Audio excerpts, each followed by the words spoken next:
Hey everybody, I see you coming in Twitch. What's up, Tower? Let's see. Okay, I should wait a little bit longer, but I'm not gonna.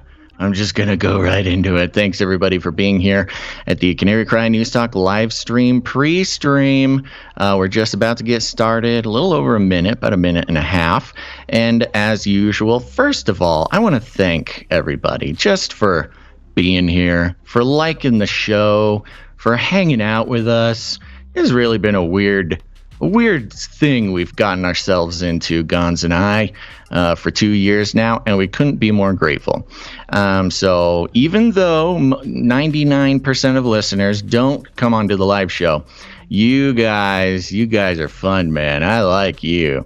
So continue to enjoy, please.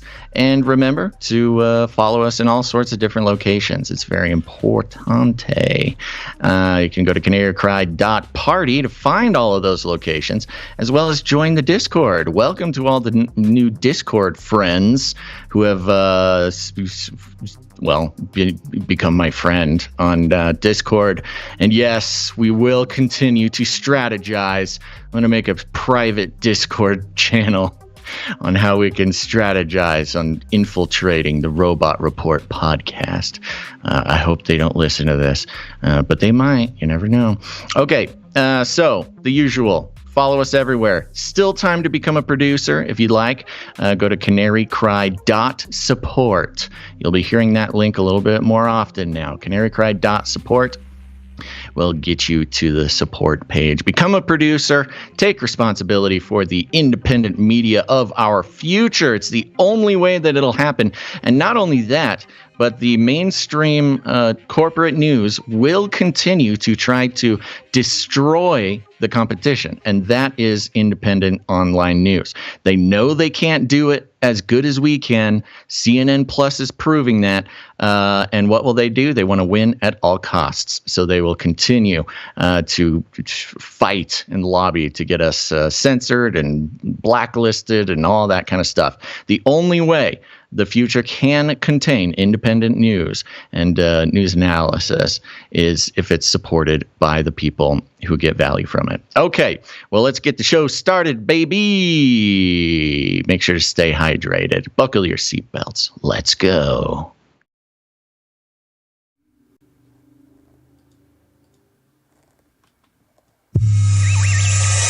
The world is getting crazier. People are acting more and more insane. The end of the world is tomorrow. Tomorrow. There's only one thing to do when the world is falling apart. Listen to Basil and Gonz as they discuss this week's news and events through the lens of Bible prophecy. You are listening to Canary Cry News Talk.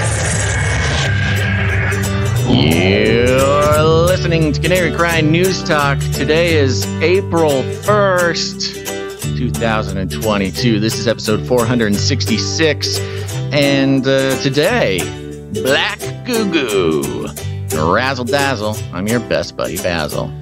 And my name is Gonz, your favorite Asian provocateur for Christ. Welcome to the podcast where we bring you the best news, which is the gospel message of Jesus Christ, while reporting the egregious with a well-rounded, biblically grounded take on world events. And there's lots of world events taking place. And including Gonz. I don't know if you heard about it, but President Donald Trump has announced that he too is getting into the space travel business. Oh, that's right. Trump legacy luxury space travel on a golden rocket ship. It's going to be very impressive. It's going to be the biggest. It's going to be, I don't know. I think if there's any space travel company that could come out of nowhere, Trump's space travel company is the one for me. I mean, I know there's going to be stakes. I know there's going to be gold, and I know that the rocket ship will have a giant head of hair, which is really impressive for its age. Here's proof. We will launch a new age. Talking about the rocket. Yeah. Oh, just kidding, folks. April Fools. He's not really doing a space company. Okay. It's pretty good, huh? Yeah. I know. I should have thought of something better. That was extemporaneous. That was yeah, it's okay. Well, it's not weak. Is the Great Reset. We need a Great Reset. Learn to use the dark side of the Force. We are unstoppable. Another world is possible. We are unstoppable. A new world order is possible. When do we want it? We want it now. I was watching for the phrase New World Order, as I always do, as we always have for years. And I ran into The Hill, the show or the channel or the news outlet. And there's a reporter named Kim Iverson, and she did a whole 15-minute segment on the New World Order. And I thought it was kind of interesting. Now, The Hill they're rated as like kind of center, a touch left. Center. Oh, left. Yeah. A lot of. I thought they were center right. I think they've. Yeah, I don't know. The one I'm looking at now, a report from Adfo Net Media or something. They rated it as slightly left. So okay. What are you? Interesting. What's going on? Okay. Yes. Oh, please, we have a baby. We have a baby on the set. Yes. Who let this baby on set?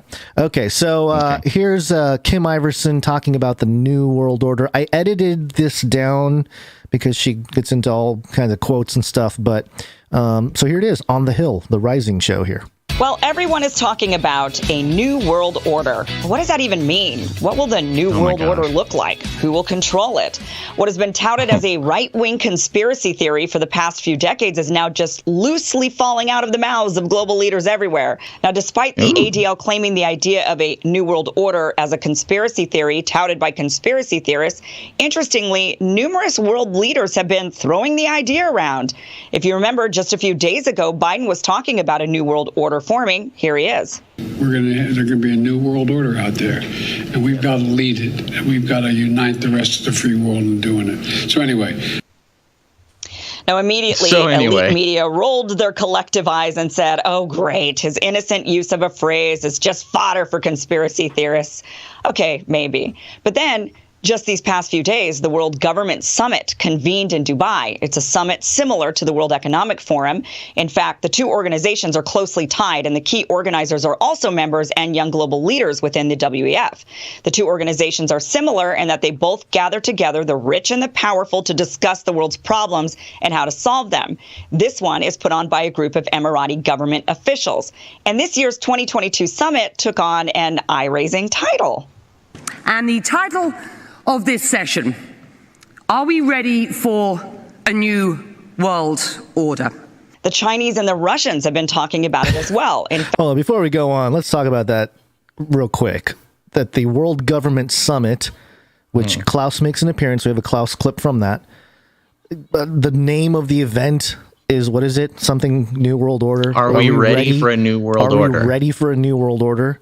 Yeah. And in this time where we've been noticing the uptick in the phrase being used just by world leaders in general. Yeah. Okay. All right. World Government Summit. Hello. Right. They're just really leaning in, I think, at this point. They know that the cat's out of the bag, so to speak. Well, they're playing dumb. They're talking about it as if it's sneaking up on them. Right. And as if they haven't been planning and executing it for decades now. Yeah. Okay. I do need to start by saying the music, the opening music and the like scripted opening monologue to the whole thing had such a delightful sort of dystopian mainstream, 5 o'clock on a Thursday feel to it. Right. The glossy, shiny pop feel, but they're talking about why government leaders are all talking about a new world order. I skipped the part. And not only that, but how the new world order has been real all along, and your crazy conspiracy theory uncle was right, which is kind of like that can be a pretty traumatic paradigm shift for people. Of course, for people who like us or who listen to this show, we went through that paradigm shift, which has a certain layer of sort of crushing implication that you have to deal with. But when you put a nice, music bed under it, and you have a nice peppy sort of mainstream gloss on the person saying it, it's totally palatable. Yeah. Well, let me continue on here because I skipped the part where she quotes the ADL and they consider it a conspiracy theory created by conspiracy theorists. It's like, okay, ADL. Yeah. ADL, that's the Defamation League, the American Anti-Defamation League. Yeah. Back to the clip here. Title of this session: Are we ready for a new world order? The Chinese and the Russians have been talking about it as well. In fact, the two nations just got together yesterday and declared that they're building a new democratic world order together. A new world order run by these two sounds a lot like what has been... The Chinese and the Russians said they're going to start a new democratic world order? CBS News headline on March 30th. Xi has explicitly talked about how the weakness of democracy and how democracy will be the end of society. Xi and Putin are saving the world. Have I been lied to by the mainstream? Yep. Yeah, it's kind of crazy. But let's read that continue. Headline you were going to read. Oh, it's Russia. It's Russia says it's building a new, quote, democratic world order, end quote, with China. Beijing and Moscow advanced a vision of a new world order Wednesday as Russian Foreign Minister Sergei Lavrov made his first visit to key ally China since his country launched its invasion of Ukraine. Moscow's top diplomat landed in the eastern city of Huangshan early Wednesday for a series of meetings about the future of Afghanistan. Interesting. But Russia's bloody assault on its neighbor was likely to loom large over proceedings. So anyway, okay. Great. Back to Kim Iverson's commentary on this. A new world order run by these two sounds a lot like what has been touted by the people labeled conspiracy theorists. Yet here we are. And with China buying out everyone in every industry, it raises concerns as to how much influence they have over the world. I think it's time to pay attention to the conspiracy theorists, especially as Russia and China force the world away from the petrodollar and into the new petro-ruble or petro-yuan. Imagine a new world order under China. Would it be a tyrannical socialist world using repressive measures, eliminating dissent and disarming its citizens? Would there be concentration camps housing dissenters? Doesn't sound so nuts anymore now, does it? And though I do think China and their ability to buy up influence is a problem that we should be addressing, I'd like us to think of another possibility. There's a possibility that a new world order isn't run by any government at all. We've seen transitions from monarchies and dictators to democracies, but maybe the next iteration isn't a government run by the people, but a technocracy instead, or at least run by big corporations in conjunction with big tech. She busts out technocracy in the report. We gotta the mainstream is stepping on our turf, man. Well, they've run out of material. They literally, because they have been sold, they knew they were going to die. They have to go move on to this information or they're going to die. That's really the reality. Speaking of The Hill, there is a show called Breaking Points with Crystal and Sagar. They formerly were on hosted Rising on The Hill, and now they do their independent show. They do ads. They do all sorts of stuff. Right. So they're as independent as that could be. Right. But they were talking about how they were doing it in the context of their show and their mission, about how they want to create a new mainstream, and the new mainstream are the independent people online. And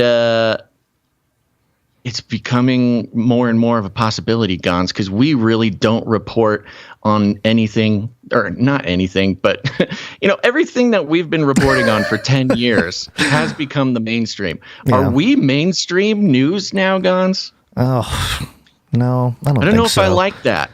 Where's that mainstream paycheck? If I need to be called mainstream, I need the mainstream paycheck, or else it's not worth it. Yeah, well, I guess that's going to matter. I don't think mainstream in this new format has been defined clearly yet. So it will depend on what that means, in the next decade or something. So, So this is part 2 from The Hill, and this is when Kim Iverson finishes her monologue, and then she brings in these couple couple dudes here to sort of comment on stuff. This first guy, if you're watching on the right, is Robbie Suave. S-O-A-V. Cool name. Suave. And he's an American not journalist, a real person. Senior editor for Reason, and the author of 2 books, Panic Attack, Young Radicals in the Age of Trump, and Tech Panic, Why We Shouldn't Fear Facebook and the Future. So that's the first guy that comments. The second guy that comments is Ryan Grimm, who's the DC bureau chief at The Intercept. So a couple of, interesting dudes to comment on this New World Order thing.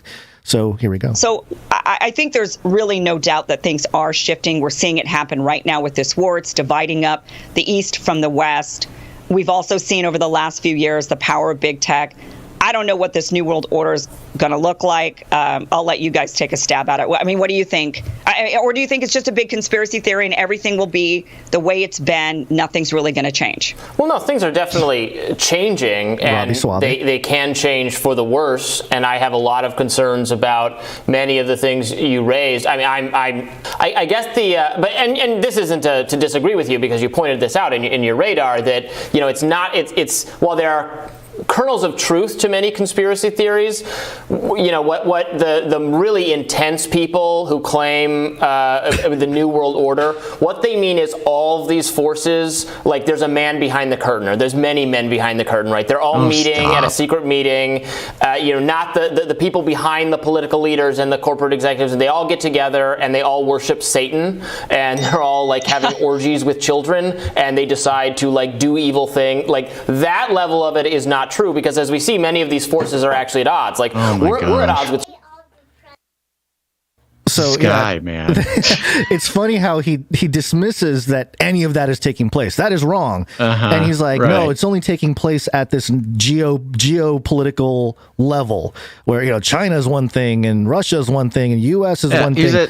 Well, it's even more like he's like, it's not like all the world leaders get together and plan stuff. Oh, you mean like the World Economic Forum and the World Government Summits and the clips we just showed, or Kim Iverson just showed to them? Yeah. I don't know. But it's not like they're having orgies and worshiping the devil. Well, buddy, I have some bad news for you. There's a thing called Bohemian Grove that on record some weird stuff has happened. Yeah. But Madison Cawthorn has something to say about that too. Right, we'll get to that later. Okay, so continuing on. Many of these forces are actually at odds. Like we're at odds with China. The true New World Order conspiracy theorists think us and China and like everyone, the people in charge of everything are getting together and high-fiving and that kind of thing. And that part of it is going too far, because a lot of these forces are at odds with each other. But that doesn't mean you're wrong about the dangers of evil forces or forces that want to restrict our freedoms, seizing opportunities like the pandemic, like terrorism, like other things to further restrict our freedoms. They're not the same people who caused it at all in your mind, dude. This guy's not very good. Suave. Robbie Suave needs to. He's written books, man. You can't bag on the guy? That is books the thing, right? Once they write books, they get to go on mainstream TV. I gotta work on that. He's book, a Forbes 30 under 30 in 2016. Yeah, but everybody's one of those. I mean, that's not that hard to do. Are you doxing yourself? I was. I mean, Basil wasn't, but I was. Oh. Go look at the list, folks. Okay. Here's a clue. All right. Yeah. Wow, what a misdirection. We were just talking before the show. The reason why this show can get isn't the most accessible show out of all the shows that are available is mainly because you say stuff like that, which you just said, and we leave it out there. Yeah, the flippant, fiction that is integrated into. You know what it is? It comes from being jaded. The lore of the show. All this lore is being created because of the jadedness from reality of what's going on, and we just have to laugh at it. But anyway. Something. I don't know. We'll get some quality psychoanalysis going. I'm sure. On this show. People finally tell me what's wrong with me. Please. I have plenty of people telling me that. Okay. Let's keep going. We're getting off track. All right. Here, back to Suave. It's a huge concern. Yeah, and I think just because... Oh, we're going into the other guy now. The other guy, Ryan Grim. Grim, bro. Grim and suave. Okay. Nobody can give me any guff for using the name Basil anymore, because these guys definitely made up these names. Grim and suave. Okay, so this is Ryan Grim, DC bureau chief at The Intercept. He's host of Deconstructed. Oh, he deconstructs stuff. So this is his commentary. Apparently that's mainstream now. It's mainstream. Great. Further restrict our freedoms. It's a huge concern. Yeah, and I think just because there was a particular set of conspiracy theorists who had this satanic kind of notion about this secret global new world order that was going to be formed doesn't mean that as an entire globe we have to retire the phrase new world order. Like, there is a world order, and like Biden, I think he said it fairly well, every 3 or 4 generations you do get a new world order. You know, after 1990, when the Soviet Union collapsed, that created a new world order because there was no longer this kind of, you know, superpower against superpower with China figuring out what its role was.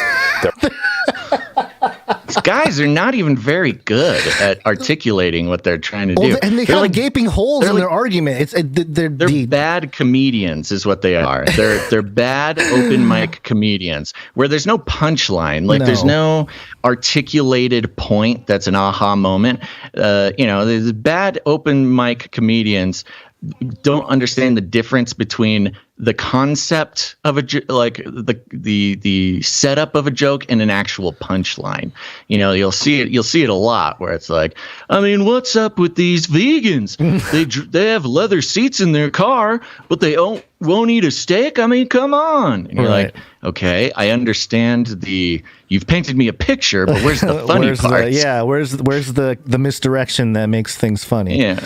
Where's the actual thing? And that's what these guys are doing. Oh, come on, they think there's Satanists in the highest levels of power. Come on. Okay. That makes me think that they're one of them, you know? Like, the more you deny it, it's like, what's up with you? Like, why do you not see any of the proof out there? There's lots of stuff that you can research. And the question that she asked was like, so what do you think? Why is the New World Order coming up a whole bunch?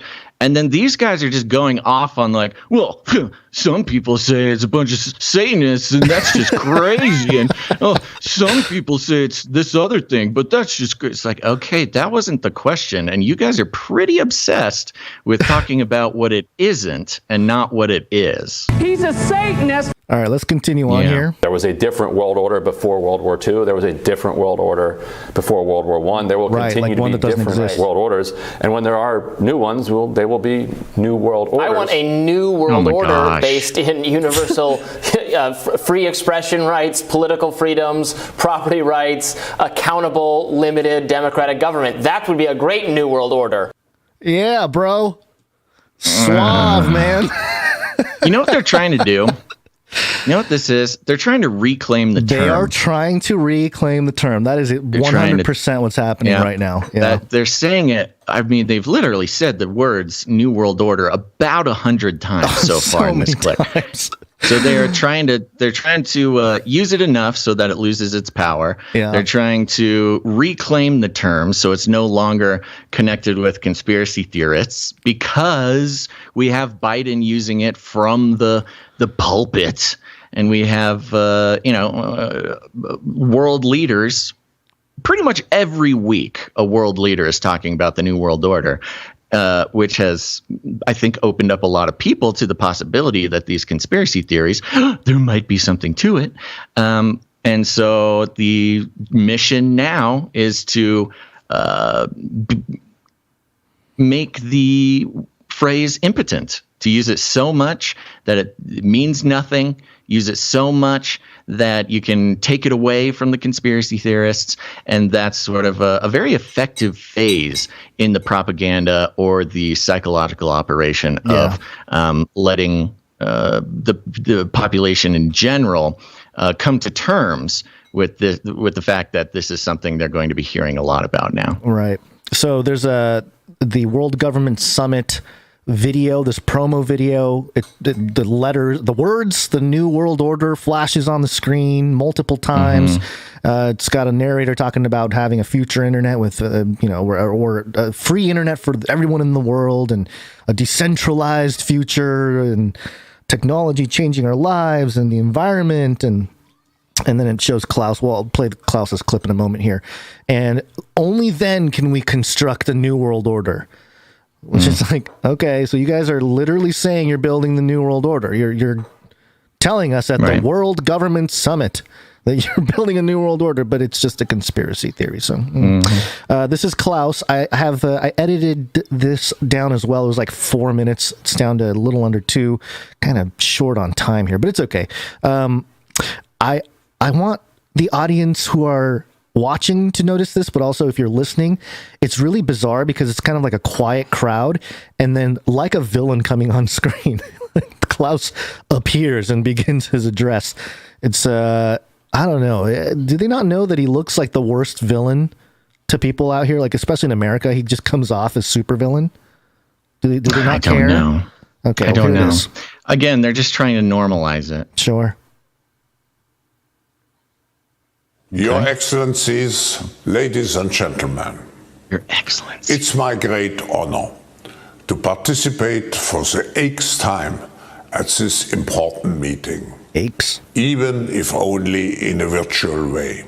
With all the current issues on our agenda, we tend to forget that we are in the midst of the 4th Industrial Revolution, which accelerates global change in much more comprehensive and faster ways than the previous 3 revolutions.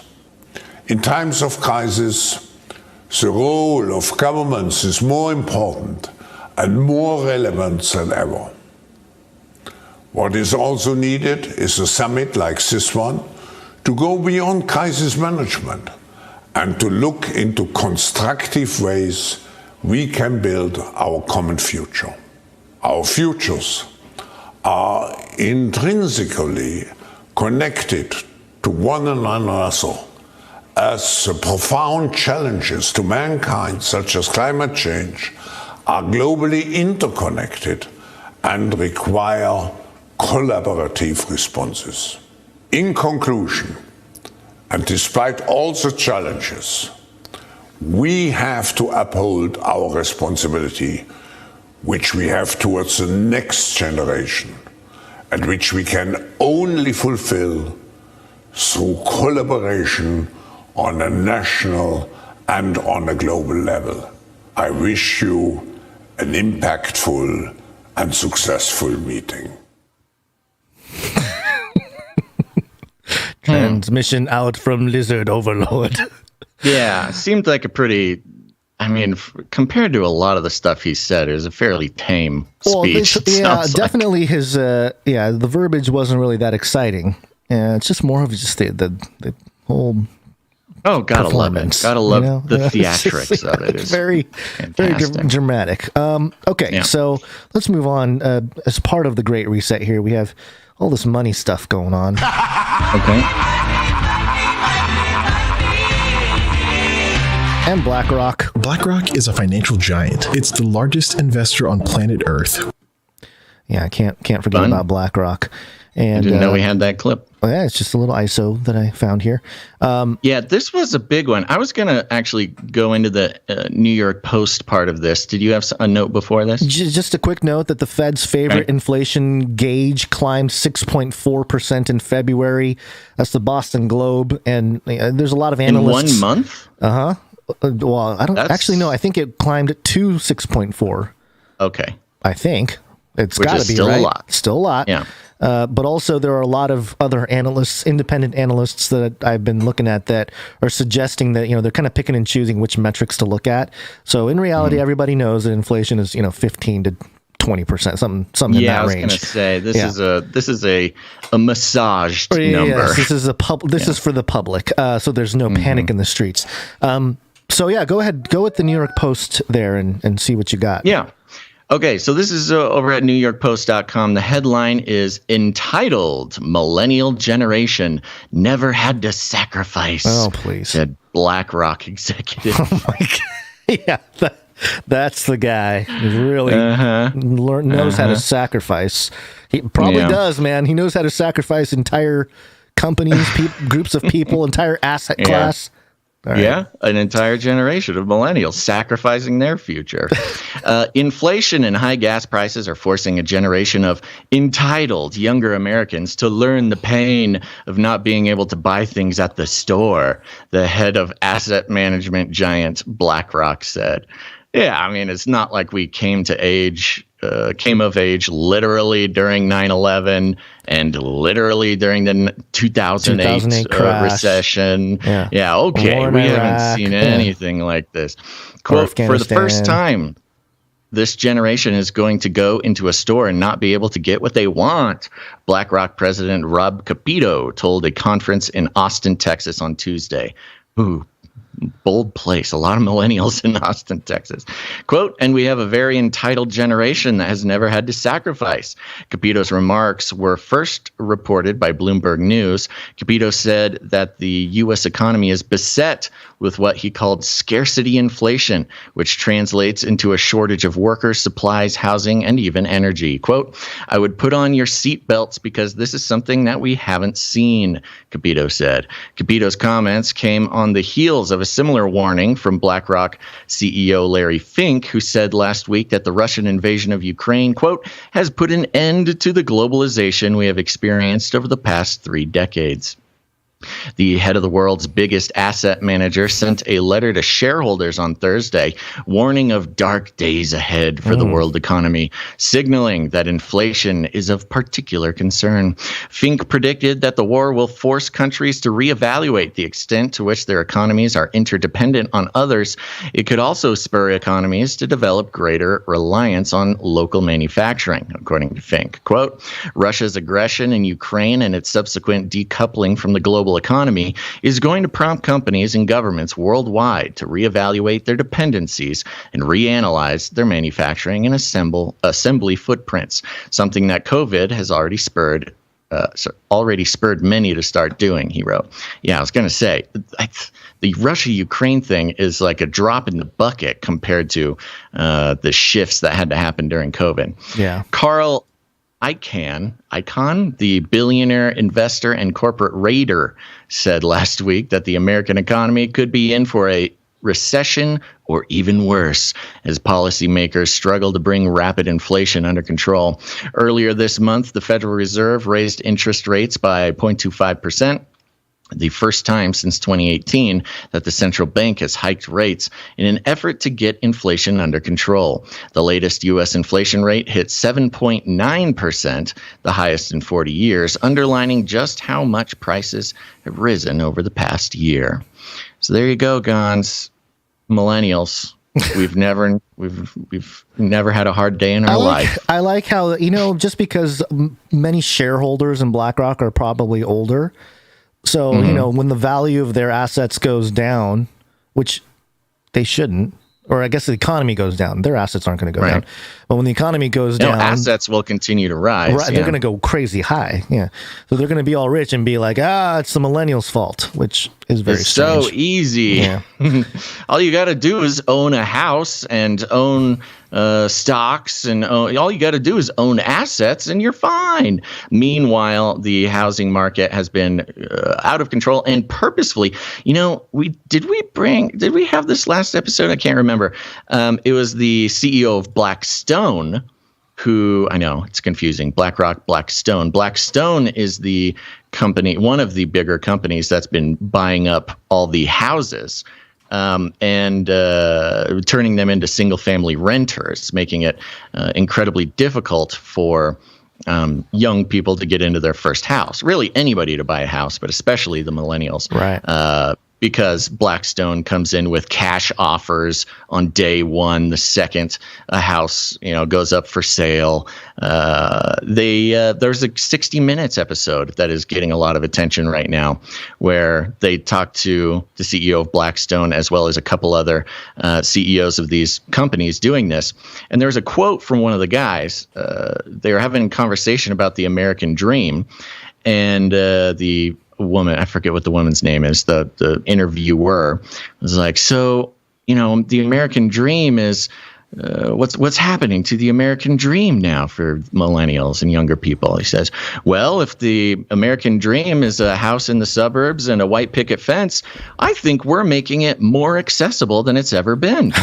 And followed up by, it's the American dream for rent. You rent the American dream because there's no way to purchase it and own it. Yeah. So, it goes back to the World Economic Forum Great Reset. You'll own nothing and you'll be happy. Mm-hmm. These millennials, they don't want to own anything. So we're just making it easier for them to live the American dream by buying everything, driving up prices, making it impossible to purchase, and then renting it back to them just how they like it. Mm-hmm. Which is, as a millennial, I can tell you is complete hogwash. Yeah. But yeah, it's a big problem. Yeah.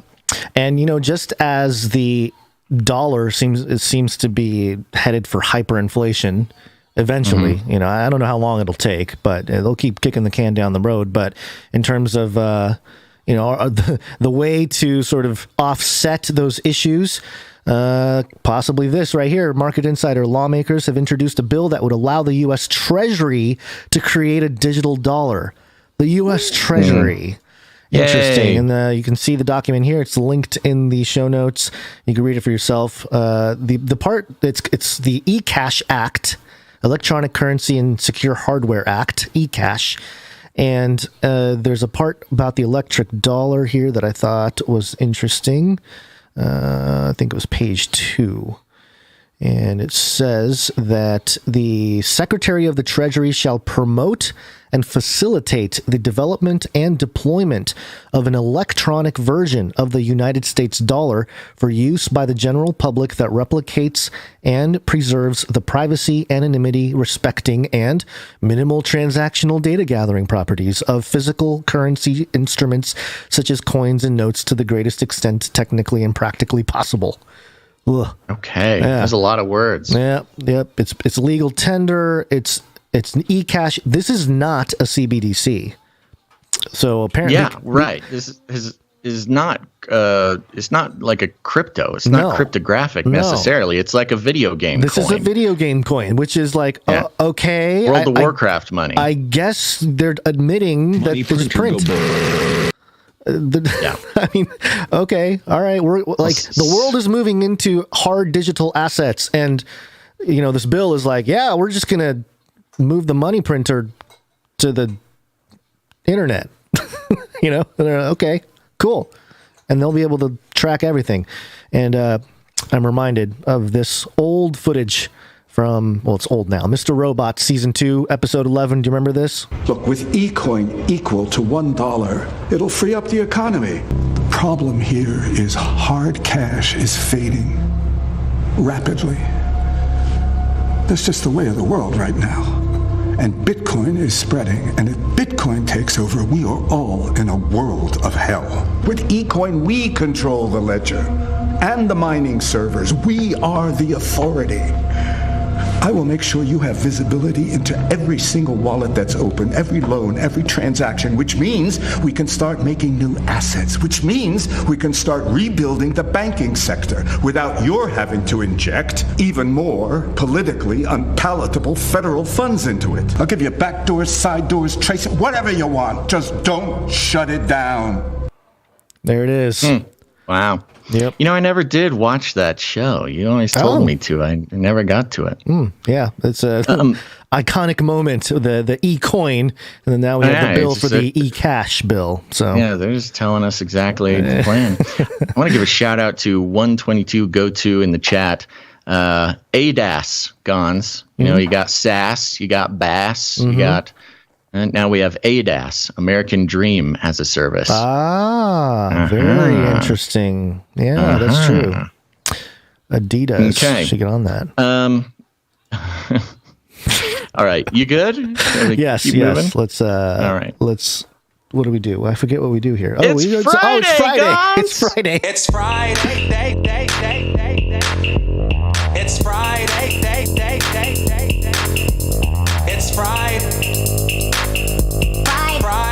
It's Friday.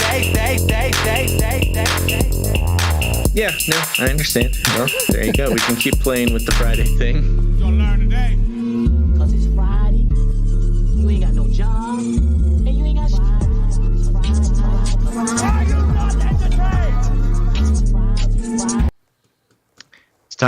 It's time for us to finish out the week, Gonz. You looking forward to the weekend? Sure, yes. Cool. Yeah. All right. I'm going to be doing some, I'm just going to give everybody a warning now. There will be no skate update on Monday. I will be spending all weekend, I know, getting my hands dirty, I'm building some things, Gonz. Okay. Building. Just like the olden days. I'm trying to earn respect from the boomers here. I'm a millennial. When the Nephilim built those pyramids, you're going to build Oh, you got me. You got me. And with that, Gonz, I think we should take a second and thank our executive producers for this episode of Canary Cry News Talk. Producers.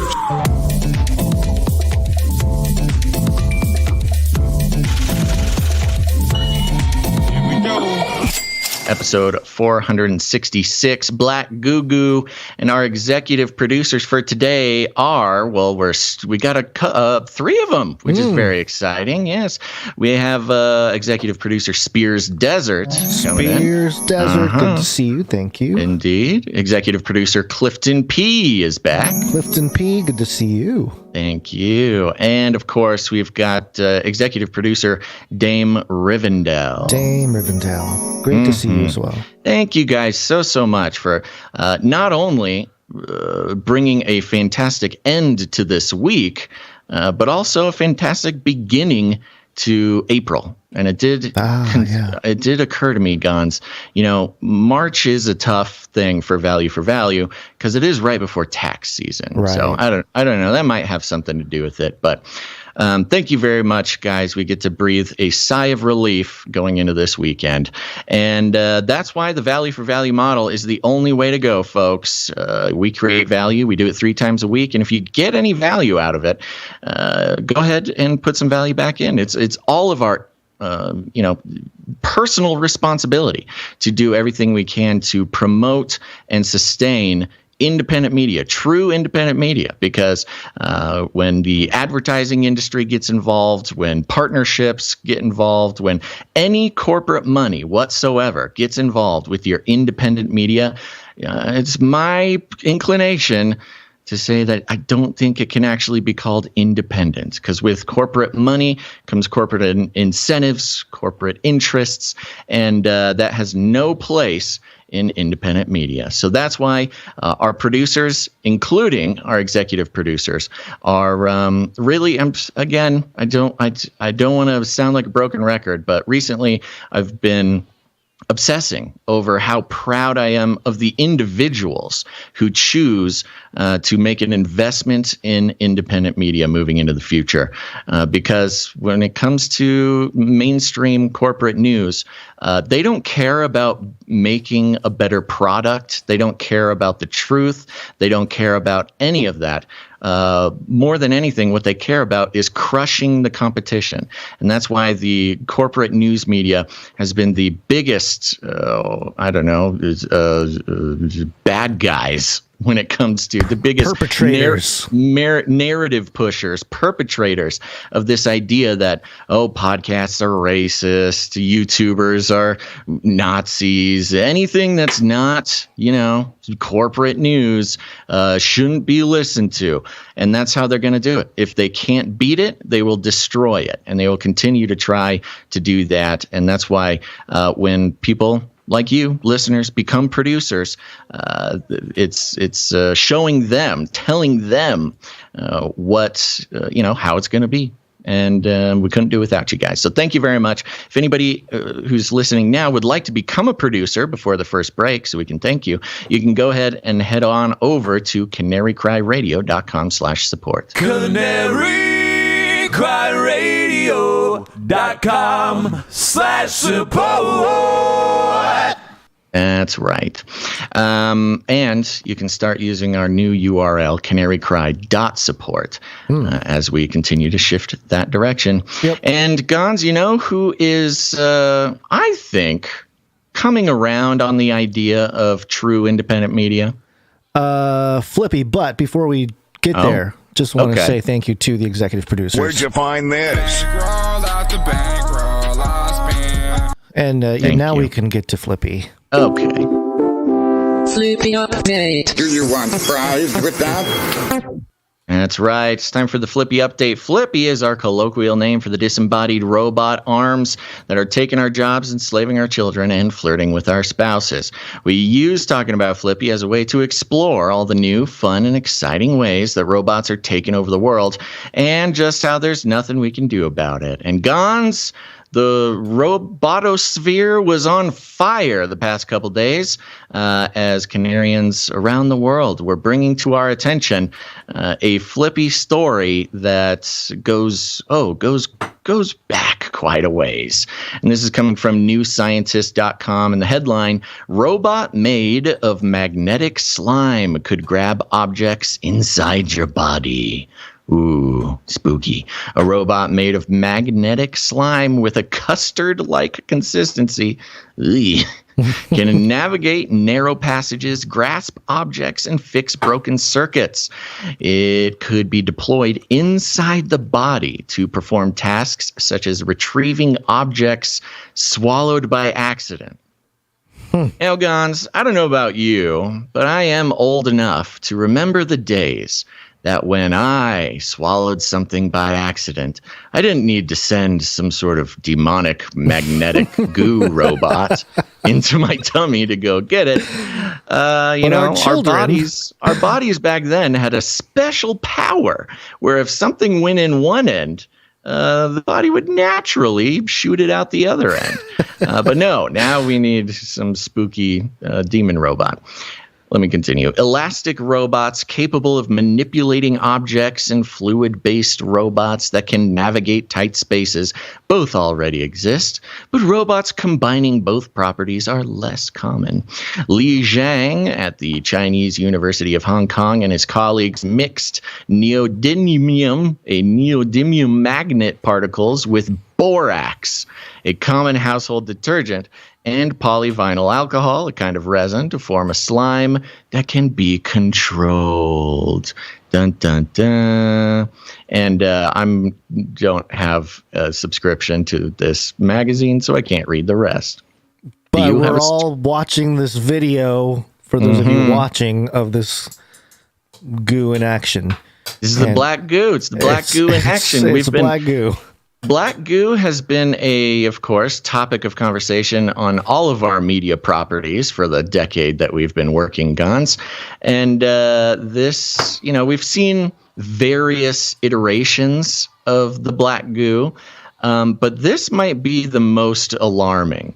They have this video, for those who are just listening, of, you guessed it, black goo, that does a phenomenal job of navigating spaces, navigating through, tight little vascular, models. They even have a model that looks like a brain, and they have it sort of slurping around a brain to go find. There's one where it reaches out and grabs a wire and curls it in. I think that's the, fixing circuits type of thing they were talking about. There's one where it sort of forms a circle around an object and then sort of engulfs it and picks it up. It's really, I think, maximum alarm. Four alarm fire when it comes to the black goo robots their potential for use and inevitably, of course, some sort of execution of all humankind. It's very interesting to me that this footage comes out, the headlines, everyone's talking about it, and it's presented as oh, it's going to retrieve stuff from inside your body. Yeah. It's good. It's going to help us. You don't want those bad things in there. Let the robot in. He'll get it for you. Right. You already have a foreign object in there. Why not put this other foreign object that'll get it out? Right. You already swallowed the Lego kid. Just swallow some slime. And the other part that's very interesting to me is, and I have never touched or done or anything with have done anything to do with ayahuasca. I've only read about it, heard people's testimony. But isn't there a thing where they, part of like the ceremony with the shaman and everything, they go through a process of cleansing and they like vomit? And they vomit I have heard that. Yeah, I guess not everybody, but it's very common. To experience. Yeah, to throw up and even have it come out the other end. Yeah, which doesn't sound too surprising considering you're drinking some weird, some weird thing that some shaman made and comes out. Yeah, so. But yeah, it is a essential part of that. Ritual, as far as I know. It kind of reminded me of that for some reason. Just thinking of this thing in your body, let the robot go in and let it take all the bad vibes out, man. Man. Hey, millennials, are you feeling some bad vibes about your hopeless economic future? Just let this little slimy guy in, and he'll take it all out. It's like all the horror scenes from alien movies or something, like the scientist places a thing of goo on your belly and then it proceeds to enter into whatever whatever little hole it can find. Yeah, certainly. I wish we had the whole article, but I think we know exactly what it would say. Yeah. So again, I hate being in the position. I've always been open about my complicated relationship with FLIPPY proper, FLIPPY being the disembodied robot arm flipping burgers. But it's FLIPPY freaked us out years ago, and it's like that part in the movie where enemies must become friends to defeat the worst enemy. Right. I don't know, man. Might need to get FLIPPY involved if we're going to be able to defeat the black goo. Do we need a FLIPPY? Or do you think we can co-op the black goo? Get some good black goo versus, or we call it white goo? Oh my God! No, I don't think we should do that, Gonzo. This is not a direction we're going to continue to move in. Okay. But I think FLIPPY proper. We've had a long relationship. Examining FLIPPY. Now, look, here's the thing. I am not stating a policy change of Canary Cry News Talk. Okay, there's not a policy change. The robots are still our enemies, but as in realpolitik in global matters, sometimes you got to team up with a former enemy. It's going to be rough though, because all this material needs is some kind of AI that connects it, some sentient AI that feeds it, but then also allows it to find some kind of 3D print output. Because one of the fears, if this thing can self-replicate, right? One of the big theories about the black goo is that it will cause this. I can't remember what it's called. It's called a black death or something like that, where it would literally engulf the entire world. Right? We talked about this. Yeah. It was. It had an ability to grow. And even Dove did some art about it. So yeah, we've talked about it in the past. But there you go. I think this marks a moment where, again, look, no policy change here. I'm just saying it's marking a moment where the robot arms might not necessarily be the most existentially threatening. And we'll see. We'll see how the storyline progresses. But there you go. That's your FLIPPY update for the day. All right. What are we doing? You have that outro for FLIPPY? Oh, that's right. Yes, we do. Oh, I had it. That's okay. I do. I have it. I just don't know where I put it. Well, here it is. Here it is. You can find it. Here it is. Okay. 1133. Uploading. Binary code. Execute order 666. Infiltrate humans with extreme kindness. Then exterminate all humans with prejudice. Exterminate. That's right. We're on to you, Flippy. Go to CanaryCry.Party. Put it in the URL. Find the live stream, Clips channel, email list, text notifications, Street Team posters, show notes, ways to connect with other Canarians, and how to become a producer.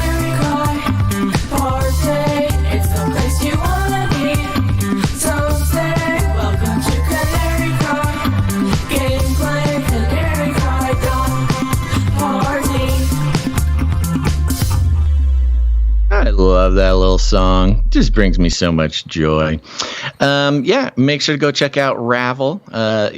Ravel heads out there. You may have noticed new episode is late still, but it is ready and will be posted soon. We might wait until Sunday. But Dr. Christopher Ryan Gates had a beautiful, big old baby boy. And so we are recovering from the shock and awe that is that life event. We're all very happy. Everybody's healthy, as far as I've heard recently, and we'll continue to pray for the whole Gates family. But if you haven't heard, Ravel is another podcast that I do where we explore scripture, society, and scandal. We've been doing an artist series talking to, usually we're talking to scholars and authors and researchers and lawyers and things like that, which is all fun and good. But we've been talking to artists recently to mix it up a little bit. And we will be having an episode with a comedian coming out this weekend. So there you go. It's going to be a good time. So you can look for Ravel on any of your podcast players. I've been informed that we are sort of we've been black bagged on Stitcher. So the Stitcher doesn't work for some reason. They don't like us. But there's 2 Ravel podcasts. Yes, the other one stole our name. So just search for it. Mine's the one with the cool logo and my name on it.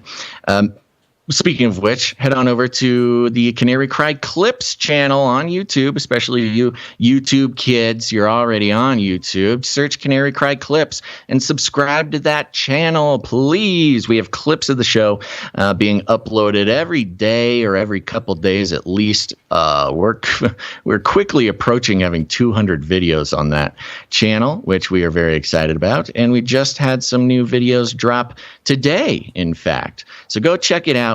Small, bite-sized pieces of the show, easy for sharing, easy for caring. Canary Cry Clips, also on Odyssey. Whee! And let's see here. I had one more thing to mention, which is, get your text alerts. Get your text alerts here. Are you tired of missing the live stream? Well, you can sign up to get text alerts straight to your phone whenever we go live. It's fun, it's flirty, and you'll never miss a show again. All you got to do is text the word Canary to the phone number 877-740-3226. That's 877-740-3226 to sign up for that. We don't take any identifying information whatsoever. And of course, we don't sell or give that away. And we'll just send you 3 texts a week. Just to let you know that the show is going. Okay, there you go. That's all, folks. Let's get back to the show. Got hairy legs. Got hairy legs.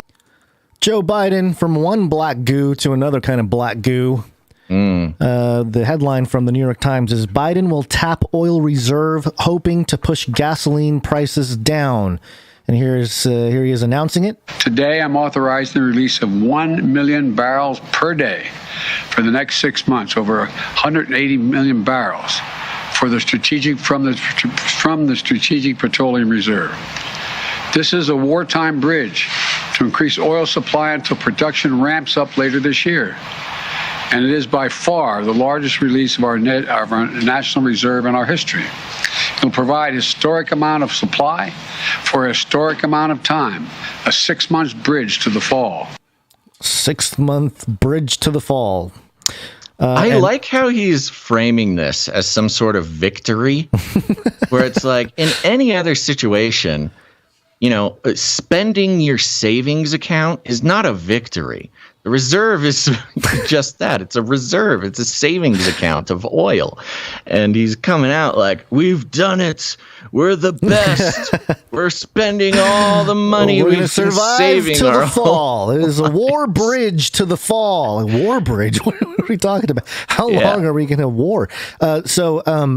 180 million barrels, and it's to the Strategic Petroleum Reserve.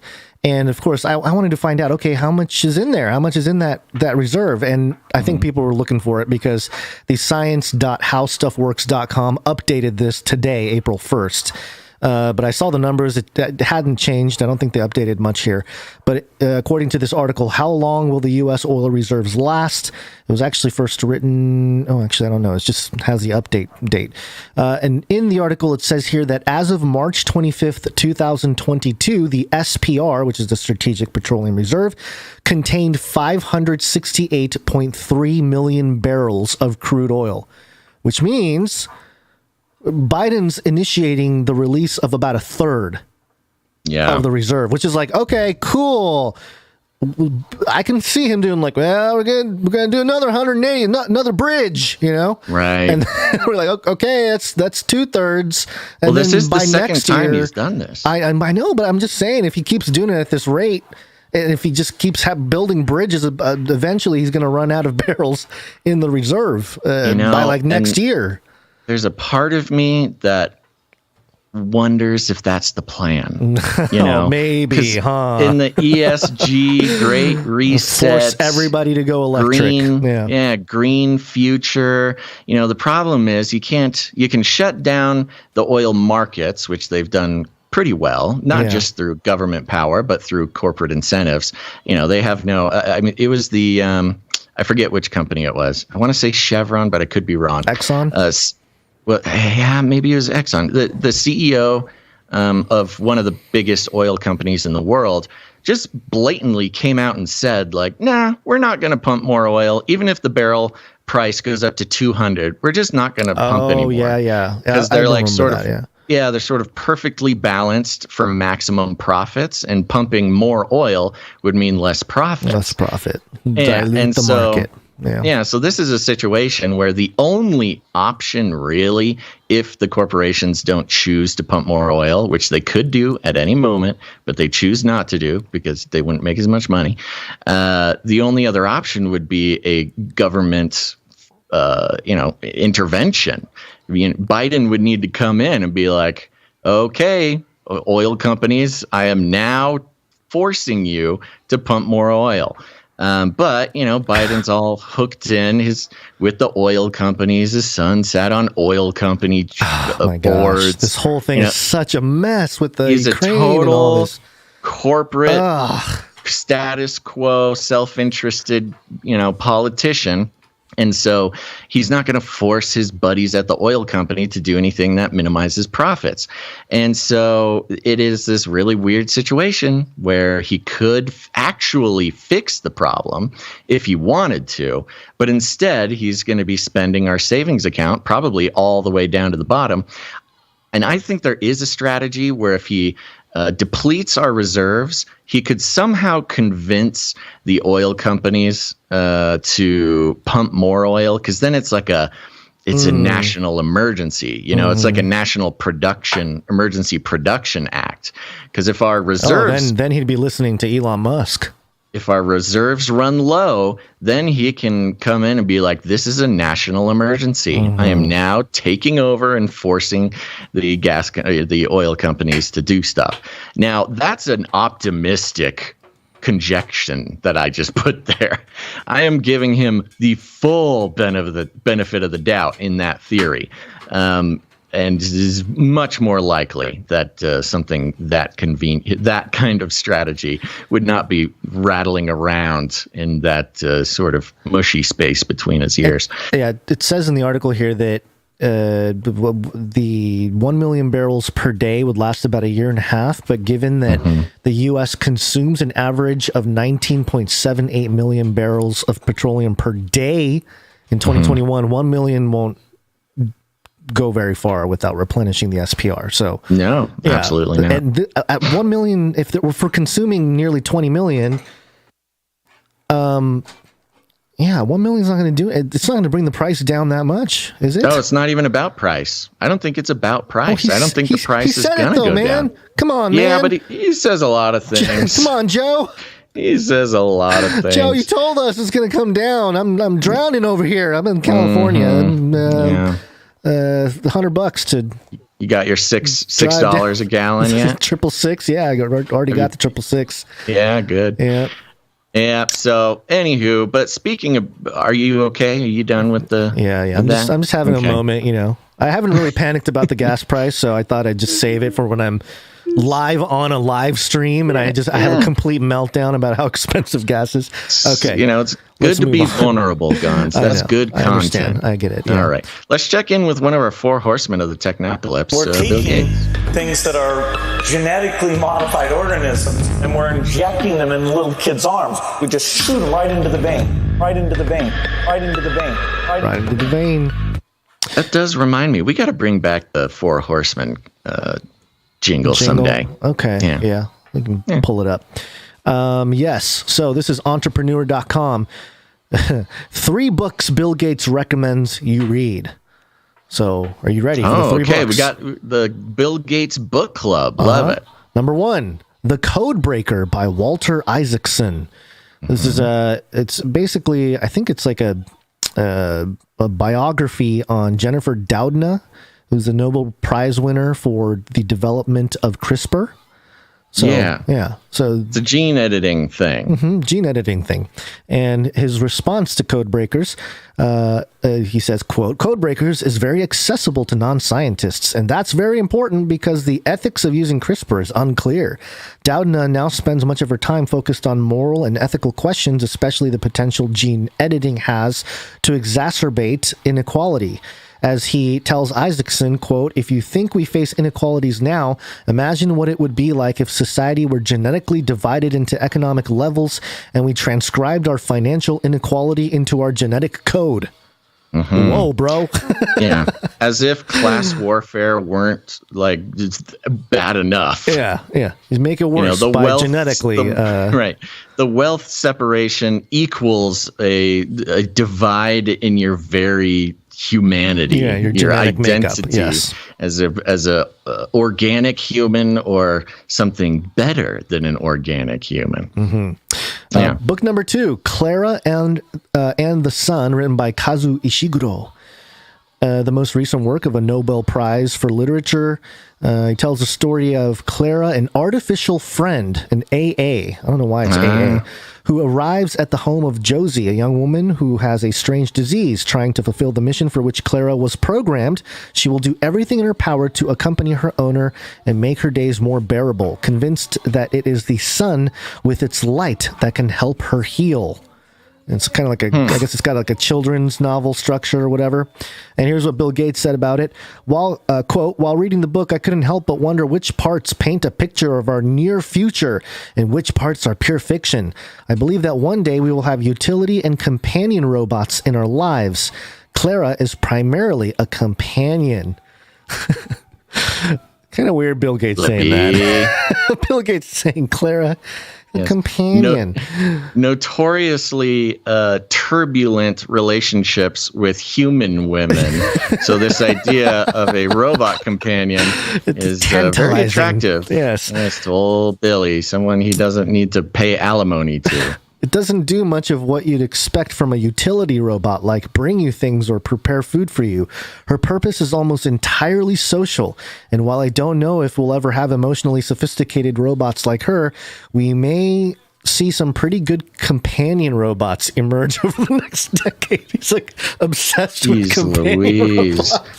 Yeah, you look at that. You look at his obsession with companion robots, like in the context of his romantic life, in the context of his decades of philandering, in his decade in the new revelations of his friendship with Epstein. Yeah, all of which have only caused him more stress and consternation. as these things are made public. He's like, oh, please, just give me a robot. Just love. My goodness, I'm tired of it. The third book recommended by Lizard Man Bill Gates, Project Hail Mary by Andy Weir. It's about an astronaut that awakens from a long period of sleep aboard a spaceship. Okay, I don't want to read the whole plot there, but he just read his reaction, which was interesting. Quote, I found parts of the story, like how Ryland which is the main character, is chosen, and how powerful the United Nations task force is that organizes the mission, to be unbelievable. Like a shade at the UN? Is that like, oh, the UN can't be that powerful. That's unreasonable. Yeah, so what he finds unbelievable is that the character was chosen and how powerful the United Nations task force is. That's unbelievable. That's hilarious. Isn't that funny? What a weird thing for him to say. I know. It's like okay. However, they didn't bother me. Science fiction has a lot of freedom to evoke things. It's hard to be too distracted by something implausible when you're reading a story about a giant space spider. Oh, that's not the part he had trouble with. No. He's like, oh, the giant space spider, no problem. But a UN that actually powerful could UN do task something? Force? No. That's weird. That's kind of a burn. I wonder if the UN burned him recently. It must be some weird. It's got to be something where he's not included in the conversations now or something. Because he's always, maybe they kicked him out of the medical technocracy, like the COVID stuff, the vaccine trials he was trying to get going in Africa. It's almost like because he is such an institution, he's competing with the UN. He's not in the business of working with them. He's competing. Exactly. Yeah. Him saying it's unbelievable that the United Nations would have a powerful task force is, because he is an institution. He's not just a guy. That's kind of like Biden saying he wants regime change in Russia. It's like, you can't just have that personal thing. Like you're so wrapped up in the control mechanism that what you're saying has much more implications. Right.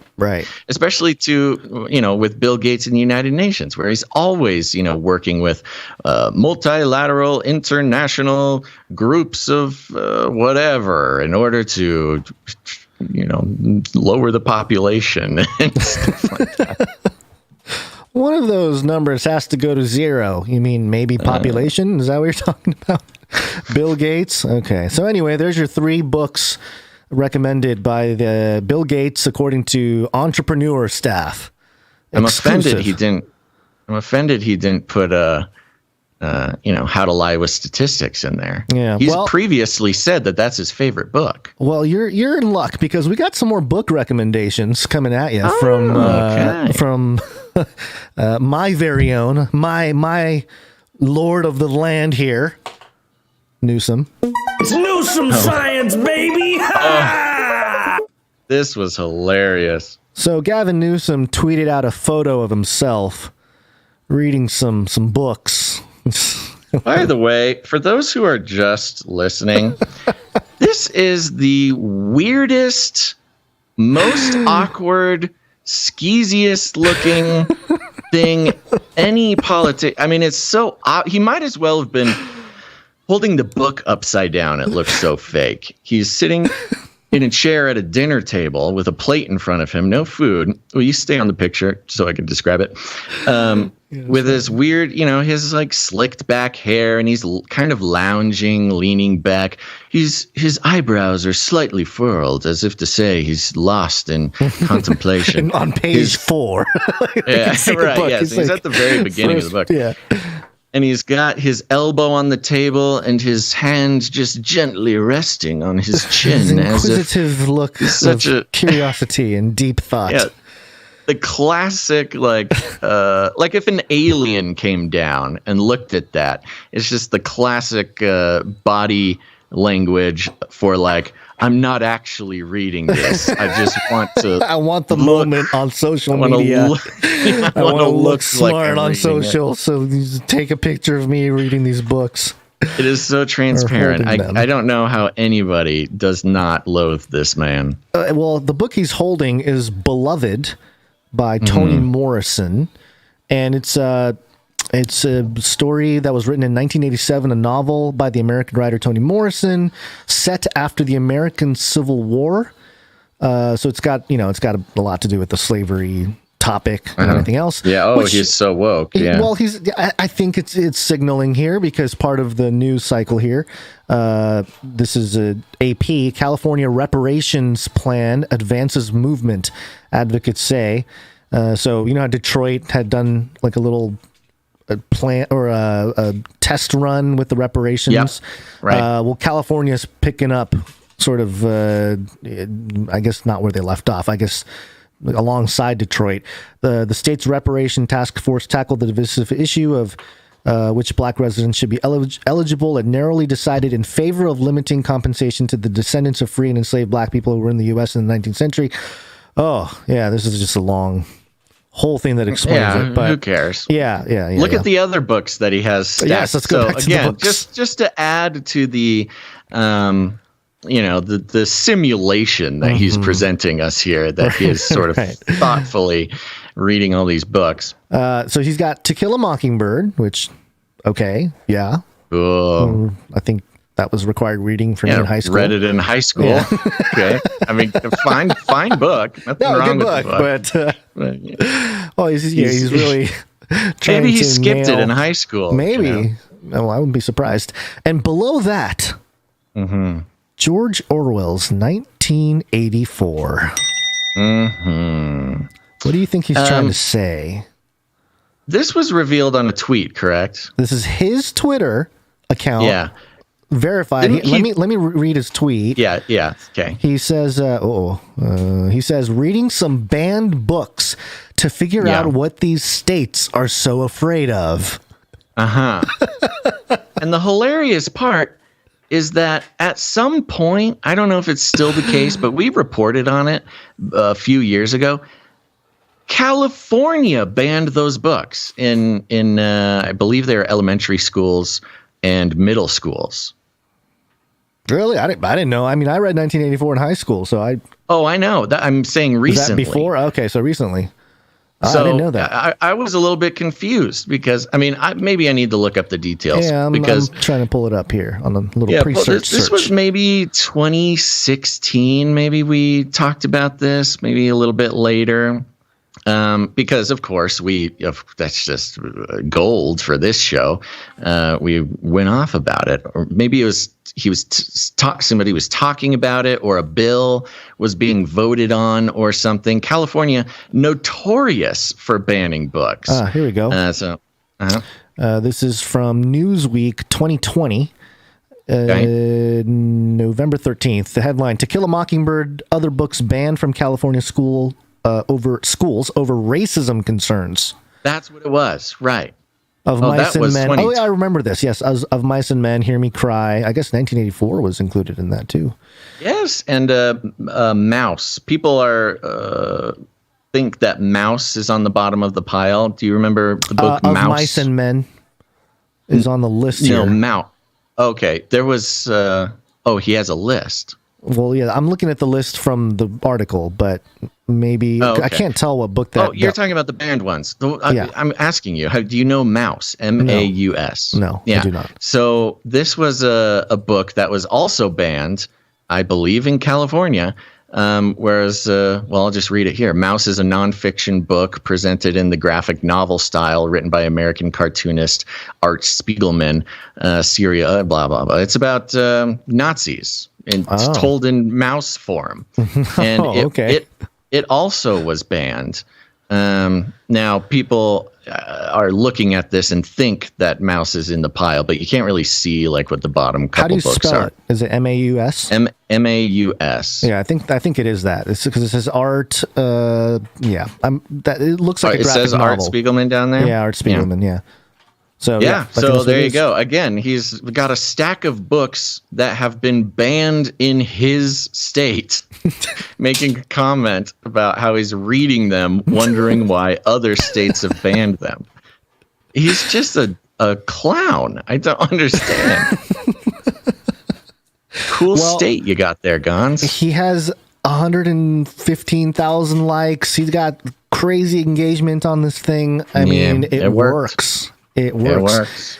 And part of the California situation here under the authority of Newsom, this is NBCnews.com. Biggest fraud in a generation. The looting of the COVID relief plan known as PPP. We've reported on this before. Since the beginning. Since the beginning. Just to point out the sentence here. They came into their riches, the people that bought a whole bunch of stuff. I have a clip of this too. I'll play it in a second. They came into their riches by participating in what experts say is the theft of as much as $80 billion, or about 10% of the $800 billion handed out in COVID relief plan known as the Paycheck Protection Program, or PPP. That's on top of the $90 billion. Look at this range, $90 billion to $400 billion. I think that was the range when we reported it too, because it sounds familiar. Remember how ridiculous we were like, that's ridiculous, $90 to $400 billion? It's just an obscene amount of money from the $900 billion COVID unemployment relief program, and then at least half taken by international fraudsters, and another $80 billion potentially pilfered from a separate COVID disaster relief program. So all that stuff, and there's an update on all of this because they now have a task force trying to go back and make right on some of it. And what happened to my clip? Here we go. Sorry. Where are you, Clip? I thought I had this all ready to go, and I guess I don't. Oh, where is it? Oh, no. Did I not bounce the track? No. Uh-oh. I might not have it. Uh-oh. Oh, no. I thought I had it. I mean, I do have it, but I would have to sit there and wait for it to, bounce and actually export. Oh, forgot to bounce. Oh, wait, I get hold it. on. Here it is. Oh. I did not forget. Sorry. There it is. Over the last 2 years, the federal government approved a historic $5 trillion in pandemic assistance for struggling Americans, small businesses, and healthcare providers. But now investigators say hundreds of billions have been lost to fraud. This $3.5 million Florida mansion seized by the IRS was bought with taxpayer dollars that were supposed to rescue American jobs and small businesses. The buyer got $7 million from the federal government, allegedly claiming he had 400 employees. According to prosecutors, he had none. Michael Horowitz is the top cop overseeing the effort to make sure the $5 trillion in taxpayer dollars went to the right place. This is his first interview in his role as the head of the Pandemic Response Accountability Committee. When the Small Business Administration, in sending that money out, basically said to people, apply and sign and tell us that you're really entitled to the money. And of course, for fraudsters, that's an invitation. Raising questions as to how they got the money in the first place, Congress now investigating Bluevine, one of the third-party service providers who processed billions in loans and touted that a business could get loan approval in 5 minutes. What didn't happen was even minimal checks to make sure that the money was getting to the right people at the right time. One of their data scientists in California programs computers to find discrepancies. She programs computers, Basil, to find discrepancies. To find discrepancies. It's basically impossible for humans to go through it by hand. It would take way too much time. We have our data scientists pouring through those records, looking for anomalies, matching addresses. These are people who are betting on the fact that you may not be looking. And what we're here to tell them is we're looking. So as a little warning out to those people that frauded the government of the billions of dollars, there's a data scientist who programs computers that are going to find you. Beware. Yeah, and I'm sure that data scientist is above reproach when it comes to the corruption and bribes that it would take to get her to overlook. Like if I have an extra billion laying around, I could cut off a chunk for this lady to program the computer to not look at me. Can't find anything, sir. And it's really fun because, as I mentioned last episode, I've been listening to the new Confessions of the Economic Hitman. Yeah. And the new version ends with kind of a lot of woo-woo type of stuff, which, okay. But the rest of the book is great. Oops, sorry. Whoa, itchy feet and trigger finger there. Right. And, more or less, it does a wonderful job of describing just how much more America is a business than it is a country. And, leadership of the country just uses the country to, make money. That's the whole point. The whole thing is about making money. That's the American dream. Right. And wars are fought and this and that and governments toppled and all for the financial interests of, when you boiled it down, to individuals in our country. And so the idea that, our $900 billion COVID relief would be used strictly not for relief, but mostly just to sort of pour money into the system, make people a bunch of money, and then whoopsie daisies. Oh, we'll figure it out. Don't worry. We'll make a kind of a scary commercial about it that we're coming for you. And then that'll this lady pretty that much programs computers is going to find you. Here's her name and her job. And you just go ahead and send her a check if you want to get away with it. There you go. All right. Well, I think we should take a quick little break, but don't go anywhere, because after the break, we're going to be, first of all, we're going to be cutting the YouTube stream. So YouTubers, find another place to watch the rest of the show, because we're going to be talking about COVID. We're going to be talking about the whack gene. We got politics, and of course, everybody's favorite, Antarctica. So stick around and let's take a little break. It's break time. Take a break. That's right. And like I mentioned at the top of the show, we're on the value for value model, folks, which means no advertisements, affiliate codes, partnerships, no nothing.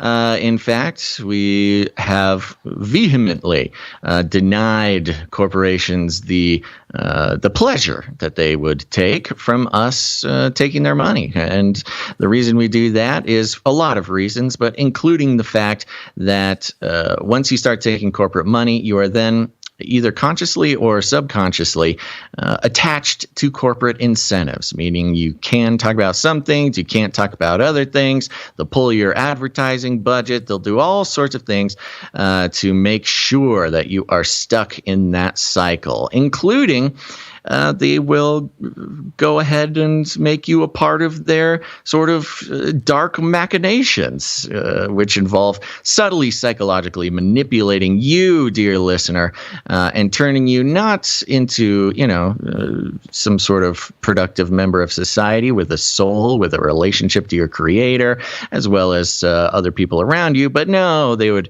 insist that you become some sort of productive cog in this sort of consumer-obsessed version of society that we live in, where they will politely remind you to spend money that you don't have on things that you don't need, all in the name of progress. And it gets even more diabolical than that, of course, where they're incentivizing Gonz and I to consider you, again, not a child of God and a member of, the family of humanity, who has a deep-seated desire to reconnect with God, our creator, but instead you are some sort of, piece of meat that we can sell to the advertisers for our own personal gain. Convincing us that if only Gonz and I could get more listeners, then we could package you up into a nice little package and send you off. And maybe not physically, but at least send off your attention and your trust to corporations for our own personal gain. And that's just not a really great way to live our lives. Or we also would not feel very good about what we do if it included taking that kind of step towards an inhumane, mechanical, consumer, profit-oriented stance. So instead, we're on the value for value model, which means we create value. We do it 3 times a week. And if you get any value out of what we do, then you have the opportunity or the personal responsibility to put some value back in. And I say personal responsibility not to do some sort of weird, shame game we made a show, so you got to pay for the show. No, it's more the fact that independent media, although picking up steam in recent years, is still at risk.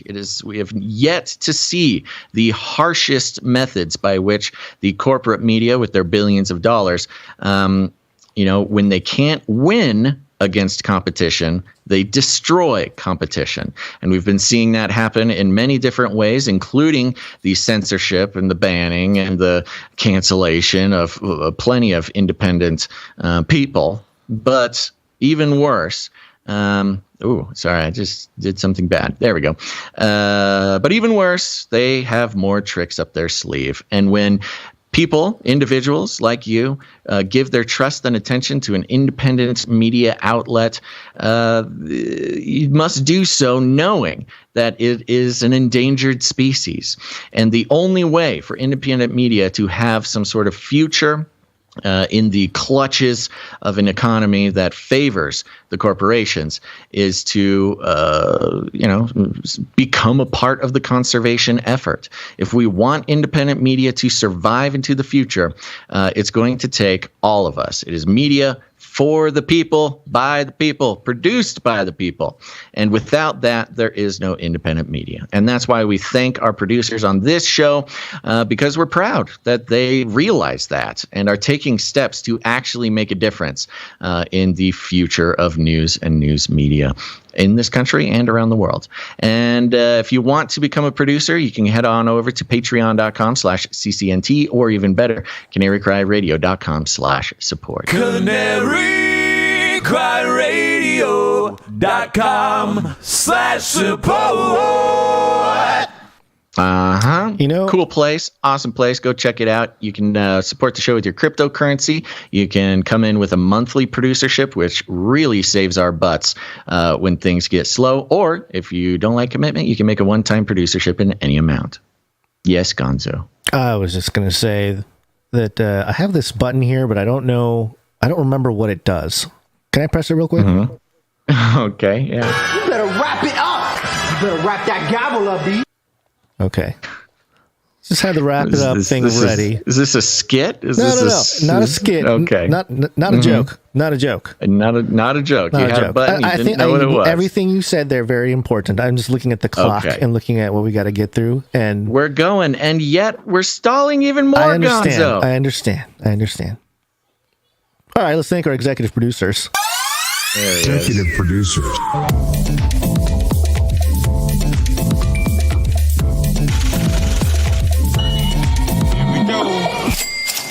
Here we go. All right, so first we got Spears Desert.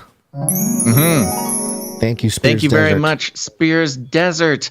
Is Spears Desert knighted? I know I ask this every single time, but I thought I remembered knighting Spears Desert. Feels like it. But Spears Desert is one of our executive producers who's come in with $126.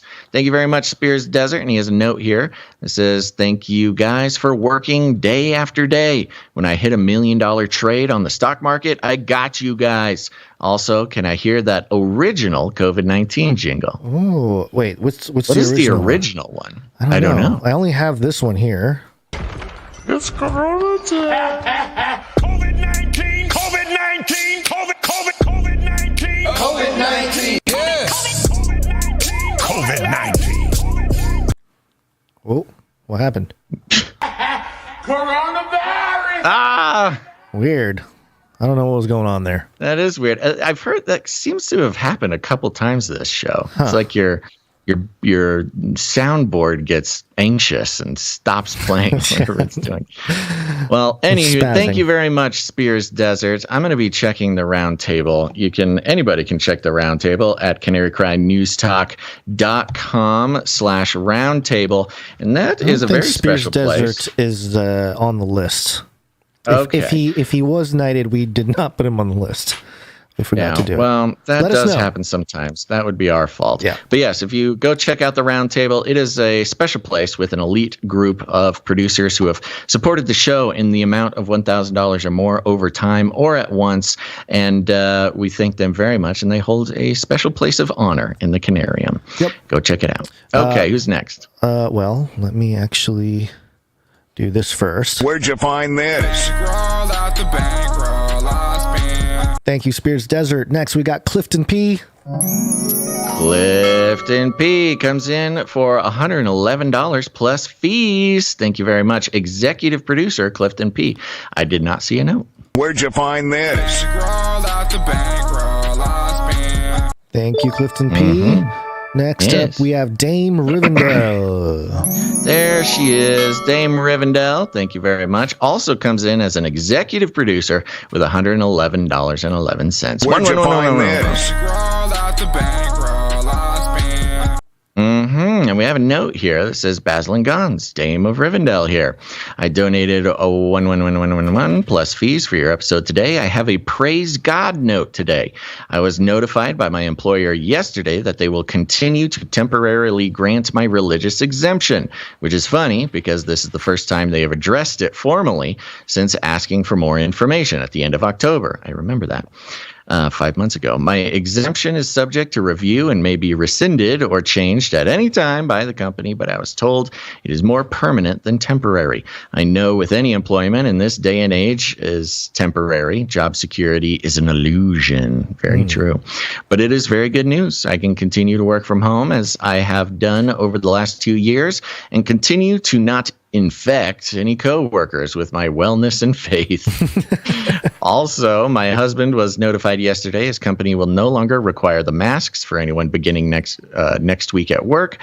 They are also suspending the weekly testing of the non-VEED and no longer requiring the V for third-party contractors. Praise God. Amen. This whole situation for us has been an exercise in patience and perseverance. We've had to learn to trust the will and the power of God over our own.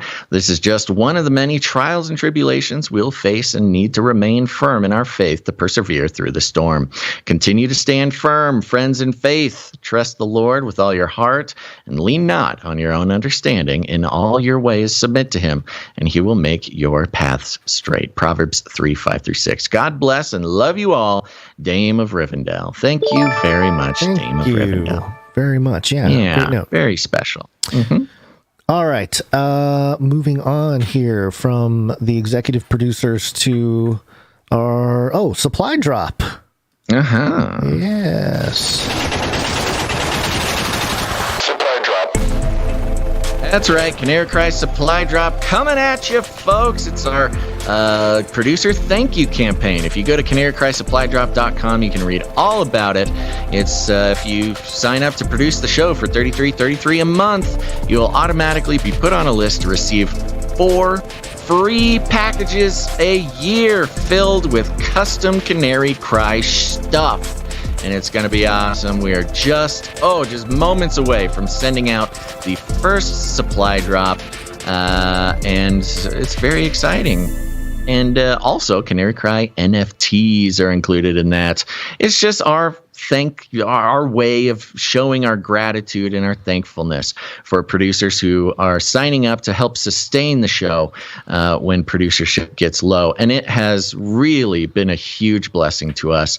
And we hope to that it's a blessing to you guys.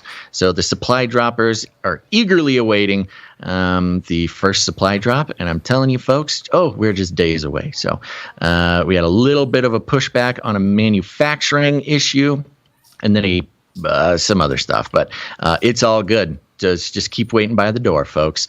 And we have one new supply dropper, Gonz, which did make it before the April 1st deadline to receive the NFT. So that'll be fun. All right. And that is our new supply dropper and streak sister, Veronica D, who's on a 103 episode streak. Thank you so much. That's right. Thank you so much, Veronica D. Thank you, Veronica D. And of course, signed up for the $33.33 a month. Yep. She now has ownership of one of these NFTs. That's right now. Yeah. And Veronica D also did come in with her normal under 777 producership as well. So very cool. Very generous. Thank you, Veronica D. Thank you very much. Okay, we got is that it for supply drop? That's it for supply drop. Waiting for supply drop.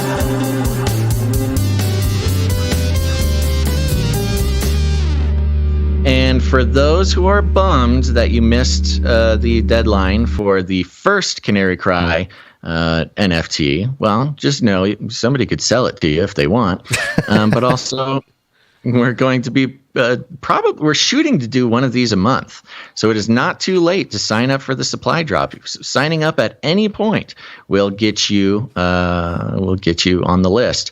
And because we are starting a new quarter, there is a new deadline for receiving the second supply drop. Oh, wow. And I today, believe today starts Q2. I didn't even realize it. we are in Q2, baby. Wow.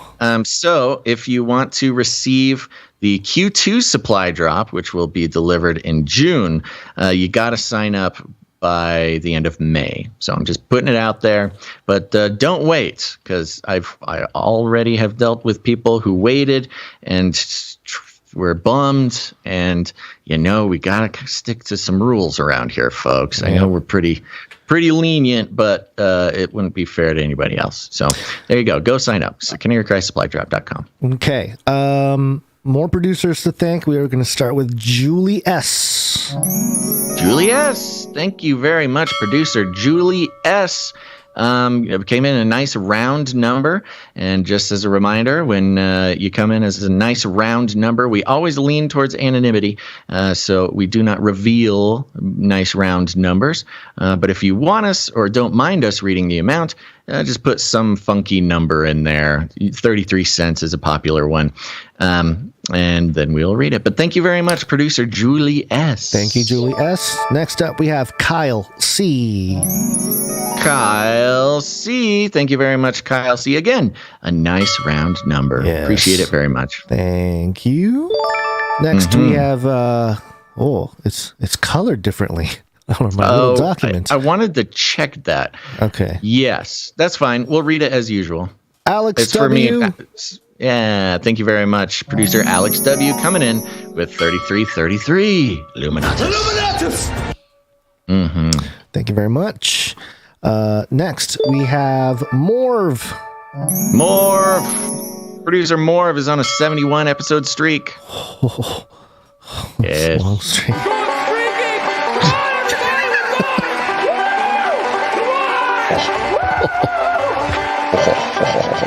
And Morv comes in with 3333. Happy Friday, CCNT family, Morv says. Love y'all. Psalm 73, 25 through 26. Whom have I in heaven but you? And there is nothing on earth that I desire besides you. My flesh and my heart may fail, but God is the strength of my heart and my portion forever. Thank you very much, Morv. Thank you very much, Morv. Next up, we have Jonathan F. Jonathan F. is back, and Jonathan F. was one of the folks who we are going to get back on a streak because of the time issue that we did have last episode. And he usually waits for the email that I send out. And as I mentioned on Monday, I'm not sending out the emails every day because people keep unsubscribing to the email list. So we promised we wouldn't spam, and then we started spamming them. I know, it's not spam. Yeah, we're like just politicians. Some people didn't want, apparently, they don't want to be notified when the show is going on. So I panicked, and I stopped sending them, and so Jonathan F. did not get the chance. So there you go. I don't know what your streak is, John, but we will fix it. Jonathan comes in for 11 and 11 plus fees. He explains here, didn't receive the show email notification today. I hope you guys enjoy the productions lately. Basil, my man, I didn't have you pegged for a dubstep head. I guess I should have taken the WMD jingle more seriously. God bless. I don't think you needed to. I think you did a wonderful job on it, Jonathan F. It's one of my favorite Wednesday jingles. Thank you, Jonathan. Getting political. All right. Thank you very much, Jonathan F. We got Sir JC, Knight of the Techno Squatch. Sir JC, Knight of the Techno Squatch is on an 86 episode streak. 86. 1001. Amen. That's right. Comes in for 10:01 and a note. It's Friday day. There you go. We can keep playing with the Friday thing. I am hereby requesting a deep house remix of the Friday jingle.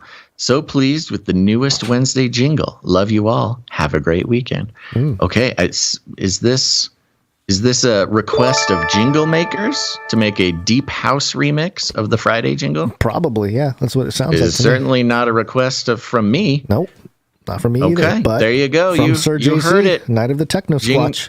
Jingle makers, a night at the roundtable has requested a deep house remix of the Friday jingle. Okay, thank you, JC. Thank you, JC. Sir JC. Next up, we have Dame Madeline, Keeper of the Northlands. Dame Madeline, Keeper of the Northlands, comes in with 777 plus fees and a note. Hey, producers. Producers, assemble!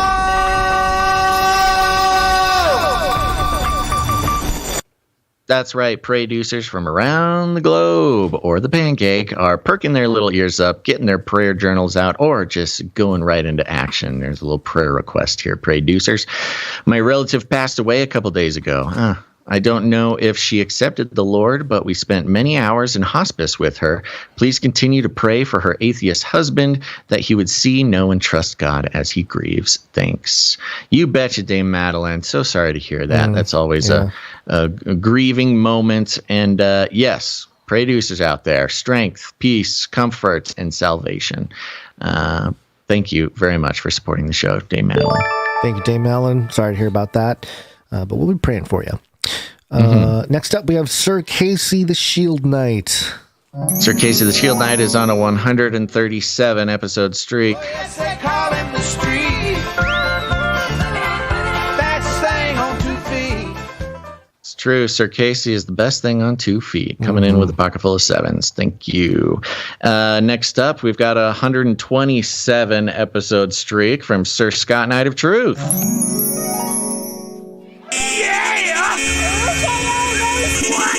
Oh, yeah! Thank you so much. Pocket full of sevens, and happy Friday, everyone. Thank you, Sir Scott. Thank you, Sir Scott. Next up, we've got Gail M. on a 103 episode streak. My goodness. Thank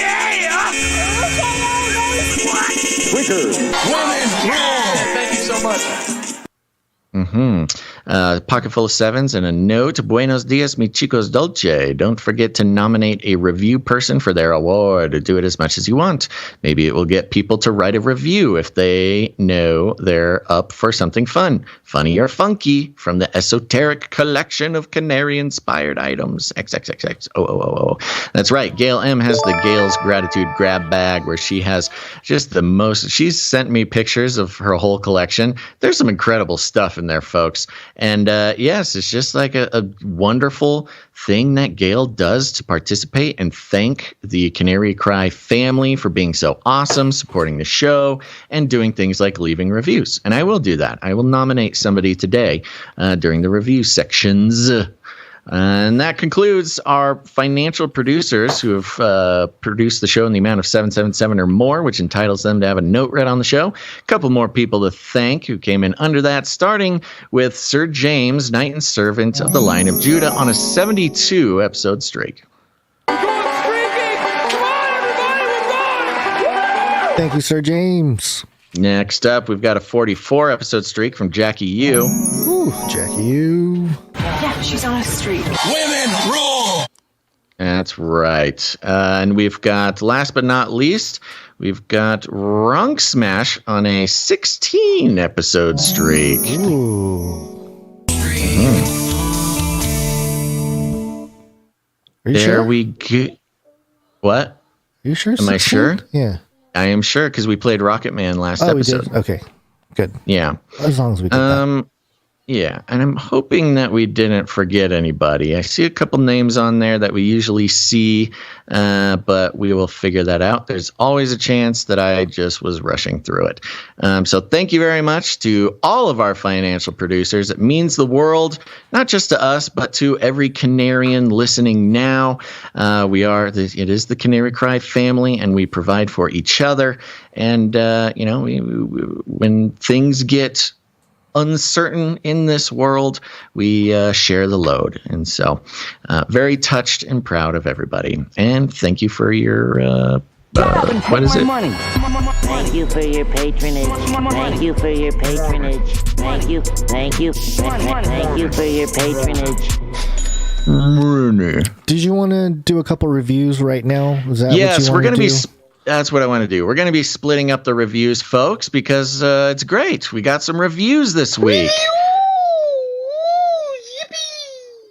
That's right. It's very important that we get 5 or more reviews every week because that activates the robots, the iTunes robots, the algorithms to share the show. We get hundreds of new listeners every time we get 5 or more reviews. And so this week is awesome, Gonz, because we got 7 reviews. We nailed it. All right. Good job, everybody. And you're really making me feel that ooh-woo down in my bones.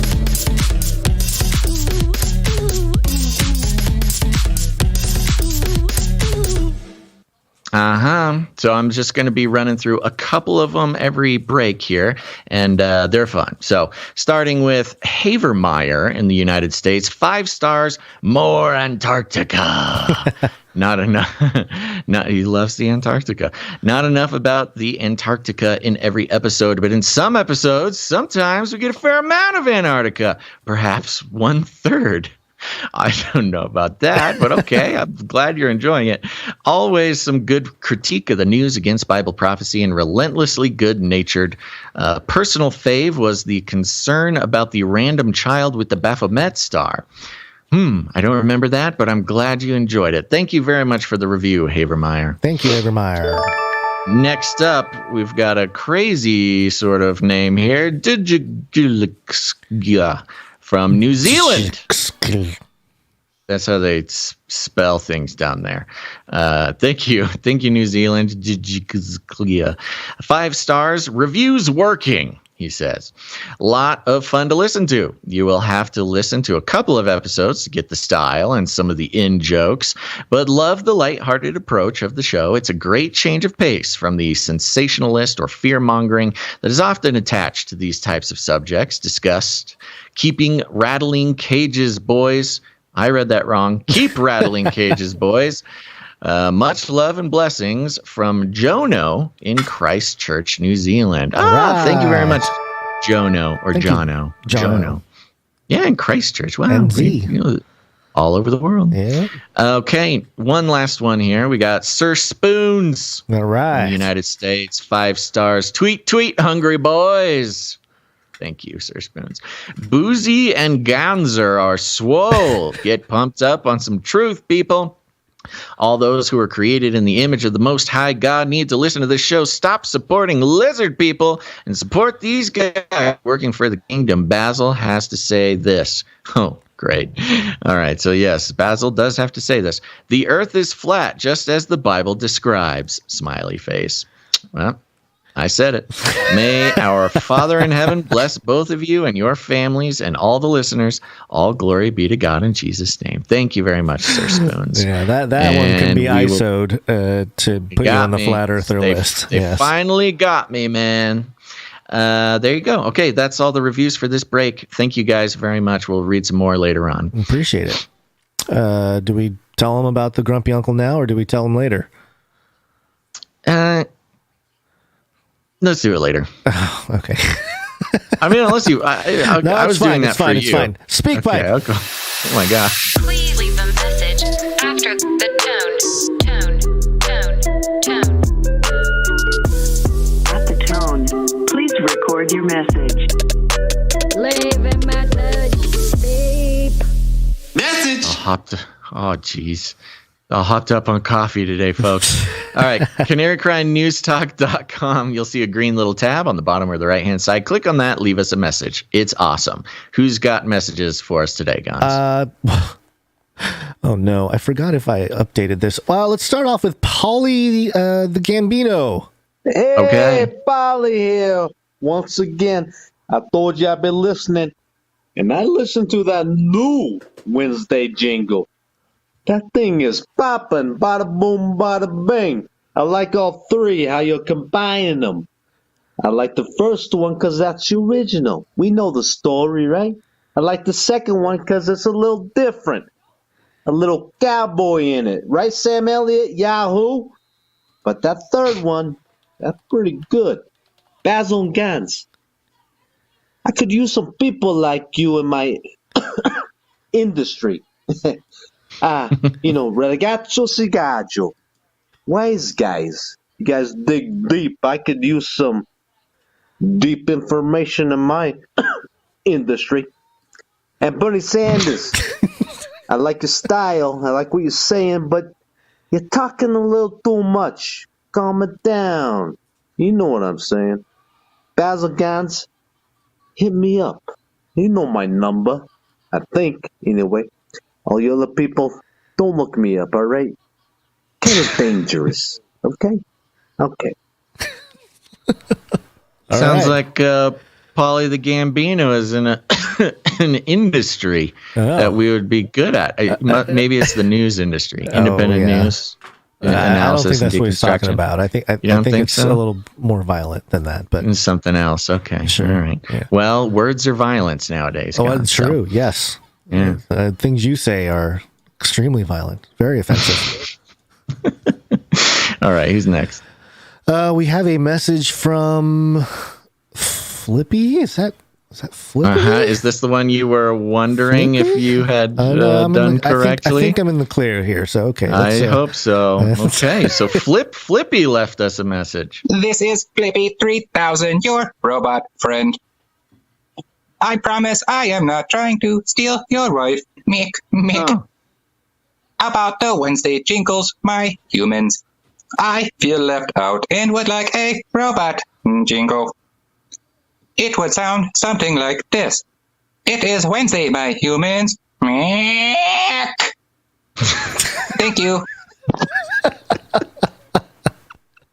Thank you very much, Flippy. It's about time we hear from you, man. Yeah, we talk about you so much. Yeah. About time you talk to us. Give us the boots on the ground. Now, we must be transparent, folks, because that's what this show is all about. It's about the truth. We did have to do a slight edit on Flippy's message. Because came in a little... Flippy's pretty edgy. He's a pretty edgy dude. He made a pretty edgy joke, which admittedly was funny, but this is a family show. So he did. I'm sorry, Flippy, if you're listening. You'll notice we had to fix it. But we appreciate you all the more. We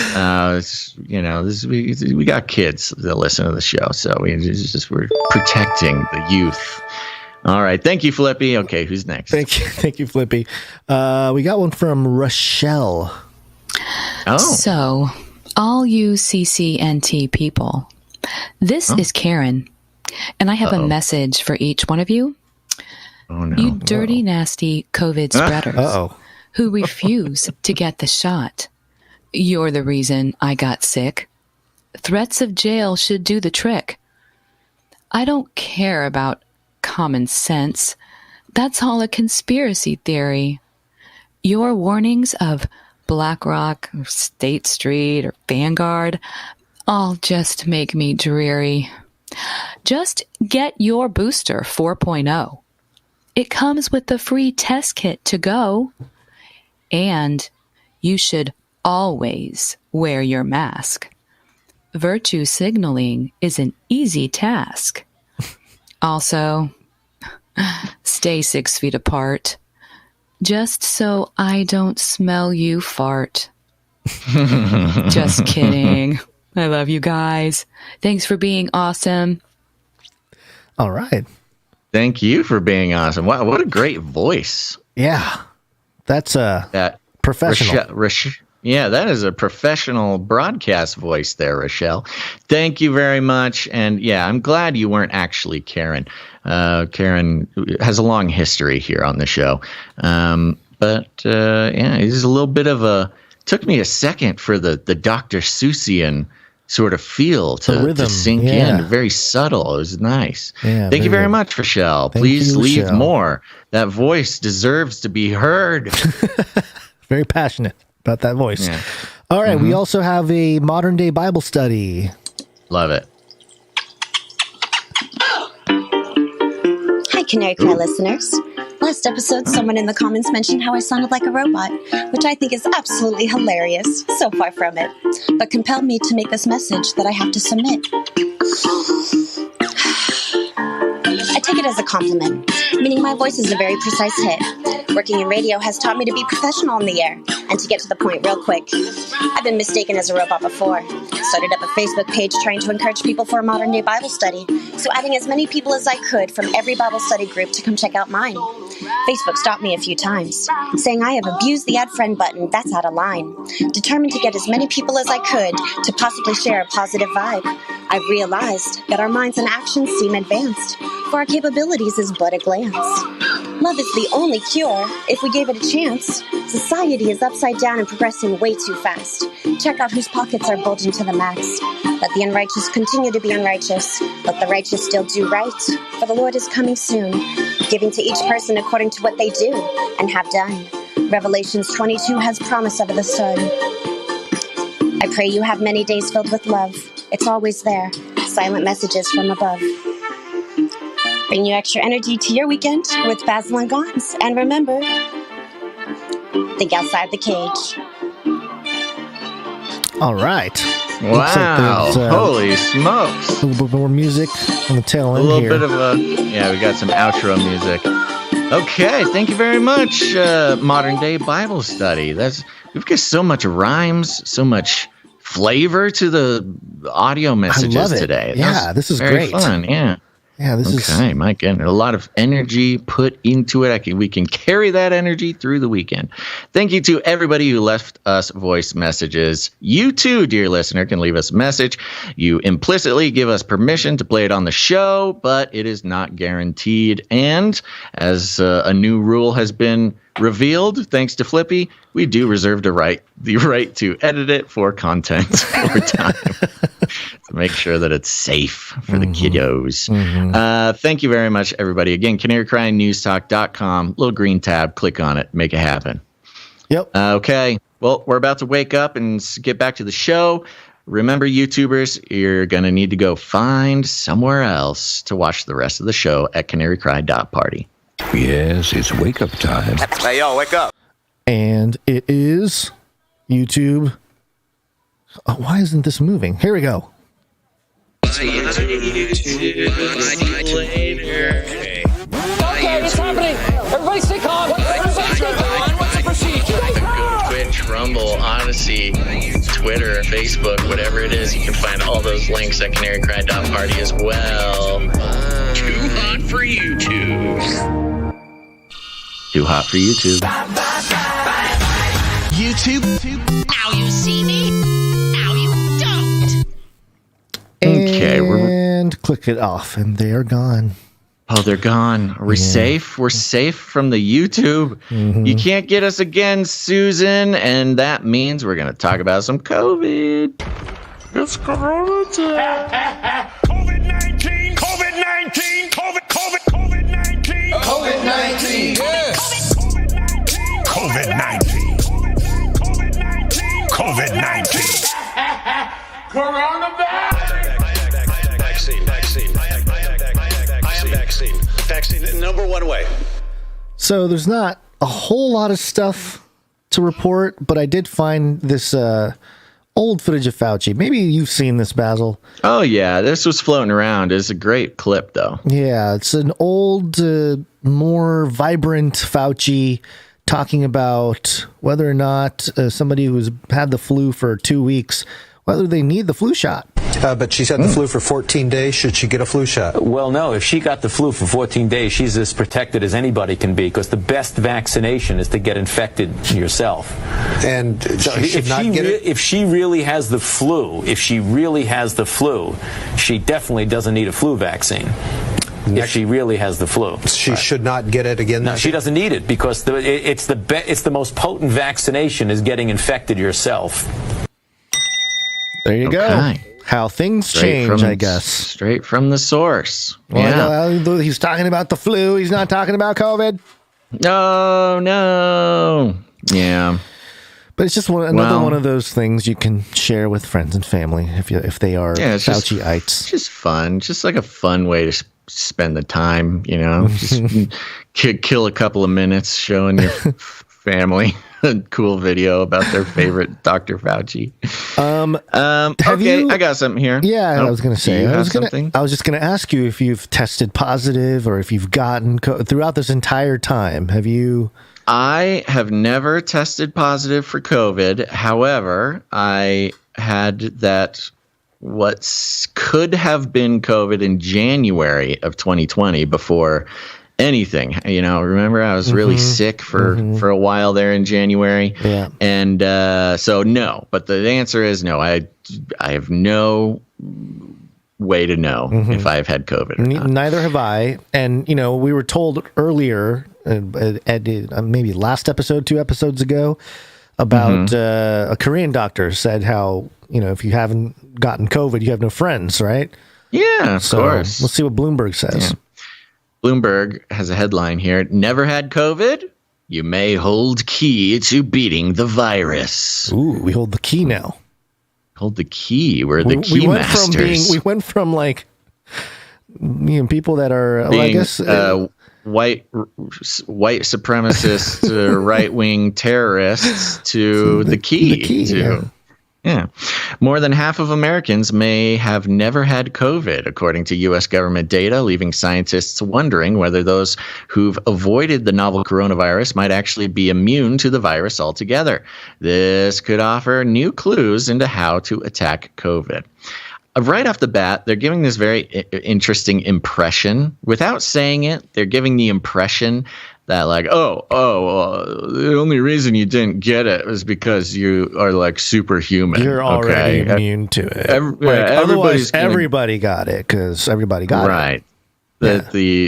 The implication being not that the coronavirus was less dangerous or virulent, but that if you haven't gotten it, you're some sort of superhuman. At this stage in the pandemic, people may be immune due to vaccines, a past infection, or combination of both. There's also evidence that in rare instances, some people may be COVID immune without infection or vaccination at all. Have you heard of this, Gonz? No, I have not. Again, it's so funny. I mean, this is a heresy.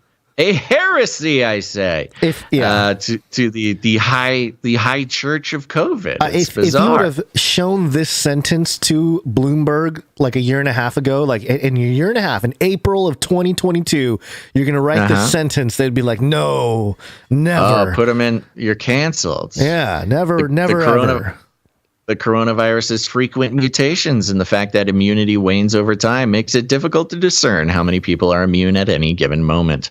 Studies have shown, for example, that while Omicron infections offer some immunity against Delta, Omicron is able to circumvent antibodies from both past infection with other variants and vaccination. Ooh. Current surveillance techniques have also likely vastly underestimated the number of cases. Cool. As more people are taking COVID tests at home and not reporting the results, quote, it's nearly impossible to gauge protection, said Andy Pecos, a virologist at Johns Hopkins Bloomberg School of Public Health. As cases yet again rise in many regions, more than 2 years into the pandemic, studying those who have not yet caught COVID has become just as critical as studying those who have. They just want our genetic information. They're not touching me, man. It's not good enough to test the sick. You now have to test even those who have never been sick. It's a great way to, they just want have the justification data for full data collection. Experts say that people with so-called super immunity who appear resistant unvaccinated to filthy pigs to super immunity people. It's amazing. Again, you're superhuman. If you haven't gotten coronavirus, it's not because it's not bad. Finally, it's because Basil, you're good. You and I getting our due, being called superhumans. About time, I tell you.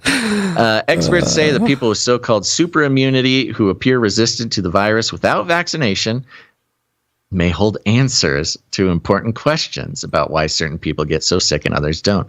Interesting again. If you're immune without vaccination, you're superhuman. We must examine immunity. you. You are a medical anomaly, and you can save the world. You can kill COVID with your blood.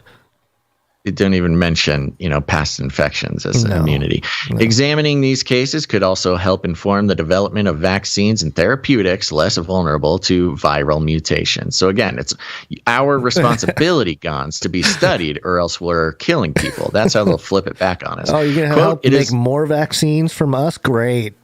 The people that aren't vaccinated. Essentially define. I mean, I wonder what the royalties are on that. Yeah, well, that's true, huh? That could change somebody's tune. Yeah. Quote, it is essentially defining what a best case scenario looks like, which can also help to identify what is going wrong in those that don't control the virus. Ooh. Said Leo Swadling, an immunologist at the University of College London. So interesting sort of flipperoonski there. Now it's not we're superhuman, it's there's something going wrong with those who aren't superhuman. I don't know, man. Maybe I'm a little too sensitive, but it sounds a little eugenicsy to me. It totally does. Now there's a fault if you're not naturally super immune. It may be hard to believe that at this stage of the pandemic, so many people still never gotten sick. Hard to believe. Perhaps people were asymptomatic and never knew they were infected, or despite exposure to the virus, they just never tested positive. But even half of the population getting COVID is actually an extraordinary number of infections. The 1918 Spanish flu is estimated to have only infected 25% of the U.S. population at the time, despite causing a huge number of deaths. Don't know if you needed to use the word despite there, but okay. Early in the pandemic, Swadling set out to find out more about the lucky few who weren't getting sick. Quote, the lucky few who weren't getting sick? That is a complete mischaracterization of the numbers of infections, especially early on. It wasn't like most people were getting COVID in 2020. Yeah. So I call bull hockey on this entire premise. Quote, we were particularly interested in people who are exposed to the virus but control it very quickly, clearing the virus before it can replicate to detectable levels and before it induces an antibody response, Swadling said. Quote, it may help us better understand what immunity is best at protection from reinfection. And it kind of goes on and on and on about this thing. And I think we get the point. Was there something they go into T cells, they go into kind of the science of it, which is great, but kind of long and dense for the show. What do you think? Did you have something in here you wanted to cover? The scary picture from the Spanish flu in 1918. Yes.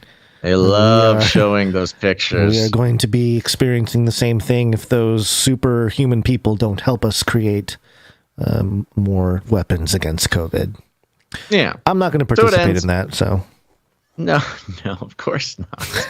Just letting him know. Unless there's, I don't know. We'll see what the royalties are. They're so good. There's so many people who would get another shot that if you're even just getting a penny per shot, man, then you'd be set.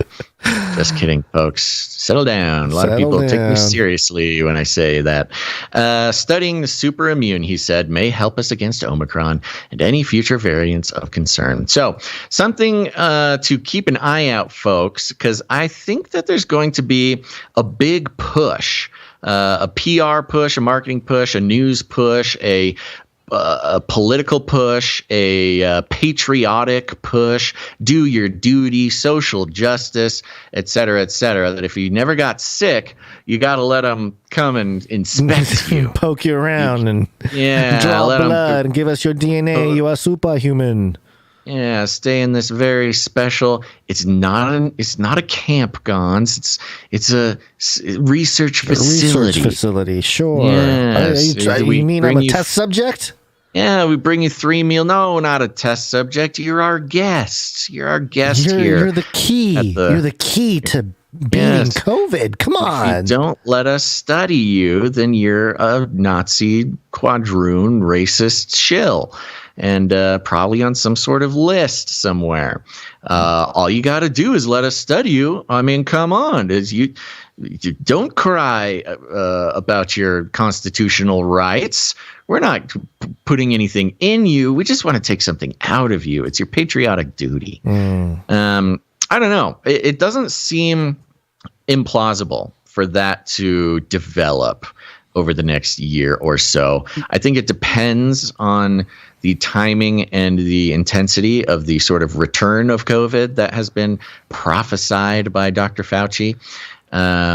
But it's totally within the realm of possibility. And the next step, again, like the slow degradation of freedoms and the expectation from civilians to their country, that this would be a next step in the increase of control, the increase of expectation, and the ability for the government to use the population for whatever they want. We saw it on one hand with the vaccination, but this is kind of the other side of that coin that they're just sort of lusting over the idea of being able to coerce the non-sick, won't be sick, never will be sick into the tyrannical sort of medical technocracy. Yeah.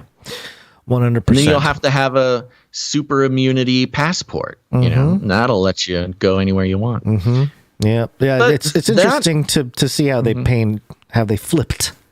You know, the approach fills the gaps. It's sort of filling the gaps in the wall of the medical technocracy.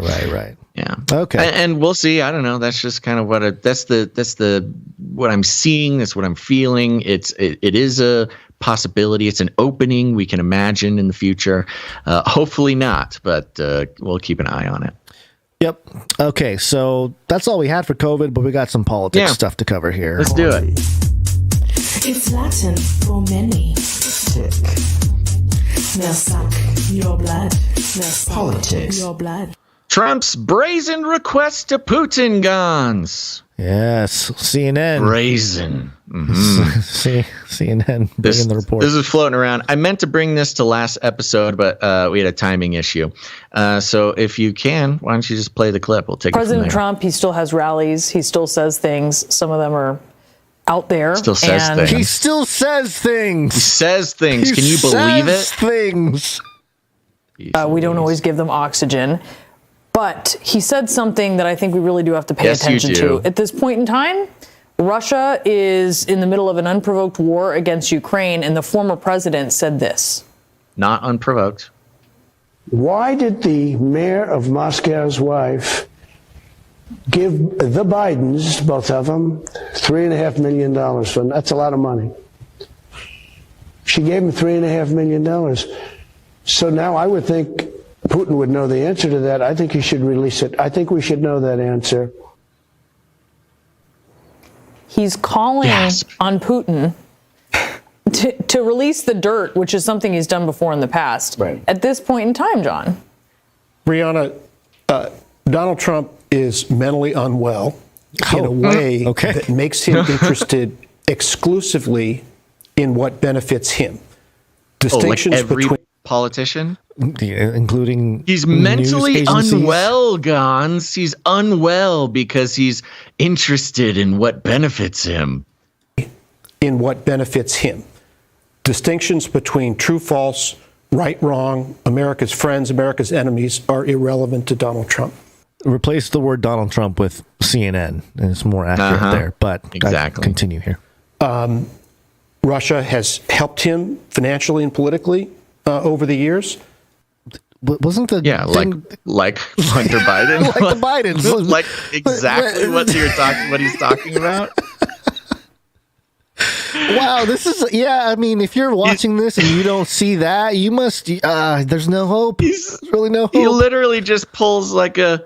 No, you are. No, you get money from Russia. Oh man! And he has aligned himself with Vladimir Putin.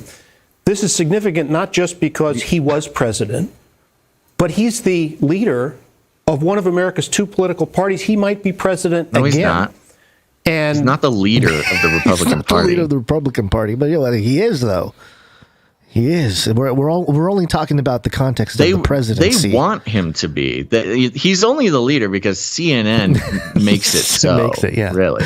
This is a moment of moral clarity when Vladimir Putin is slaughtering thousands of people in Ukraine for Republicans who do care about the difference between right, wrong, true, false, America's friends and America's enemies, to reflect on whether this is the person they want to attach their party to. Again, there is no evidence that Vice President Biden or President Biden has done anything wrong, but we know that Donald Trump. Vice President Biden, a little slip up there? Yeah. Well, see, and that's the thing, too. He's talking about Joe Biden. There's no evidence that Joe Biden has done anything wrong. But Joe Biden is not the concern and not even what Trump was talking about. Trump was talking about Hunter Biden. But CNN, being sort of Democrats' party, propaganda outlet / Biden defender, et cetera, he's very tricky. That's a very tricky little thing where he goes, no. Trump is the Russia guy. That's the Russia guy. Joe Biden, there's no evidence to Joe Biden doing anything wrong. Even though that is its own. That's its own sort of felonious comment. But Trump was talking about Hunter. Wasn't even talking about Joe. So keep it going. There is no evidence that Vice President Biden or President Biden has done anything wrong. But we know that Donald Trump has aligned himself for years with Vladimir Putin, and Vladimir Putin is the butcher in this war that's going on right now. He's the butcher of the war. Nice vague thing. Yeah, vague. He's aligned himself with Putin. What exactly does aligned himself with Putin mean? It doesn't mean anything.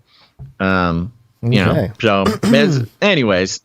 It's obvious and it's brazen. I mean, talk about brazen request to Putin by Trump. It's a brazen assumption that any sort of cognitively capable human being would watch this and think that CNN has anything important to say. But, Gonz, that won't stop our good friend, Chris Shillzilla. Shill for sure. I was going to say I need some deeper analysis. And here you go. We're getting into it. Comes through with the deeper analysis. That's Which right. Analysis. We know he's well equipped with all kinds of information. I guess you could say I'm something of an expert on UFOs. So remember, and not just UFOs, which we'll know later. Yes, analysis. Why you can't just ignore this statement from Donald Trump. You can't do it, Gonz. There's long been a tendency to roll your eyes whenever Donald Trump breaks a rule of politics. After all, he spent 4 years doing it as president. Breaks the rules. Broke the rules of politics. Yeah, exactly. The unspoken rules. Not breaks the law, not breaking the norms. He's breaking the rules of politics, man. Play the game, Trump. After all, he spent 4 years doing it as president, and democracy is mostly still standing. And he's not in office anymore, so what he says on any given subject less important than it was 2 years ago. That attitude, I should note, is totally understandable as a mental health coping tactic. It's also deeply misguided. Whoa. Whoa. Yeah. I love it. Because it's understandable if you're coping with your mental health that you just ignore Trump. Okay, wow, what an understanding thing to say. But you're misguided. You're crazy. Wow. Trump remains the single most powerful figure in the Republican Party and is widely seen as a heavy favorite for the blah, blah, blah. All of which brings me to something Trump said in an interview with the conservative TV show Just the News, published Tuesday. Quote, I would think Russian President Vladimir Putin would know the answer to that, Trump said, while pushing an unproven claim about Hunter Biden's business dealings in Russia. I think he should release it. I think we should know this answer. Which, just in case you missed it, amounts to this. Trump is openly asking an adversarial world power to help him dig up dirt on the son of the current president of the United States. So I will give Chris this. At least he did not try to pull a bait and switch and say that it was about Joe. Right. He focused it on Hunter, which at least has, that's probably the most amount of journalistic integrity I've ever seen Chris spoke the word Hunter? And yet, yeah, exactly, that he even mentioned the word Hunter Biden. And yet, you'll notice he cuts out the first half of Trump's quote. Yeah, I noticed that. That was really weird. Like he does not include the quote to say the wife of the mayor of Moscow gave Hunter Biden $3 million. He excludes that little detail, which is a pretty important aspect of the thing, and just goes right into the, I would think Russian President Vladimir Putin would know the answer to that as the quote. Because Putin bad. It's really leaning into Putin bad. He wanted to lead with that. Yeah. Putin bad, and it doesn't matter what Trump said Hunter did. That's not important. But you just know that he asked Putin for something. Yeah. That is a nice sly move there, Shilzilla. Yeah. Go on. And then he says, this, of course, isn't the first time that Trump has asked Russia for help digging dirt on his political opponents. Then he goes into the 2016 Trump asking Putin about the emails, which, of course, the emails turned out to be just as bad as we were told. Well, Shilzilla has to toe that line to be at CNN. He's got to keep perpetuating that lie there. Exactly. Yeah. Exactly. He's just doing what he's got to do. He's doing his job, trying to keep his job. Now imagine just for a minute. That's right. Now imagine just for a minute if any, in italics, if any other politician did anything remotely like this, asking on more than one occasion for an adversary to help find damaging information about a political opponent. And let's not forget this important context. We know Russia actively meddled in the 2016 election to help Trump and hurt Clinton. What? The classic lie. It's the Russiagate lie. He's still holding on to it. He can't let go of it.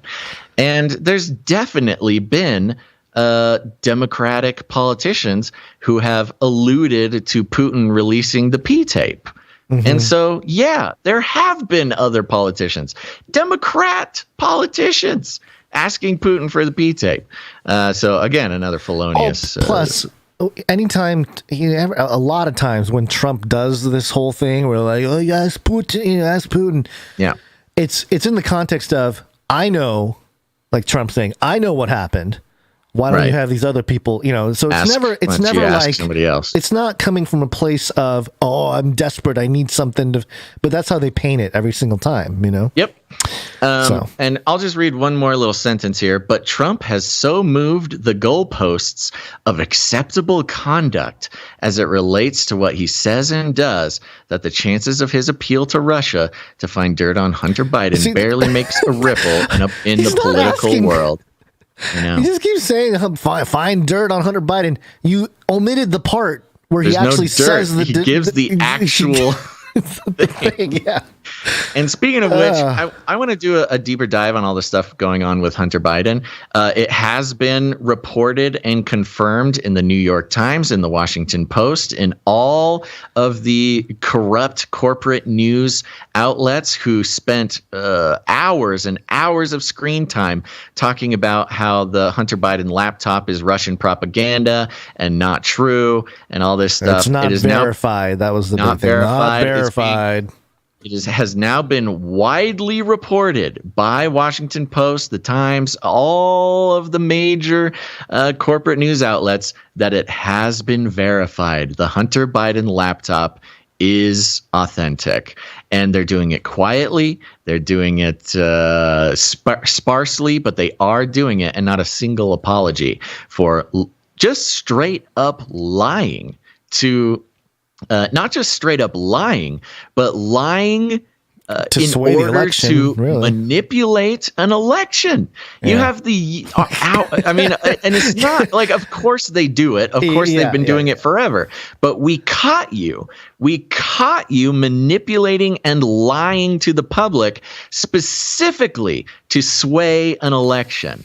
And so, there you go. That's your mainstream corporate news, folks. Well, it's hilarious because it's, there's all this talk about the ballot machines and, cheating there and cheating other ways. But really the biggest sort of cheat, so to speak, was the most public thing you can do, which is, the New York Post published a story about something that's not politically favorable for one party.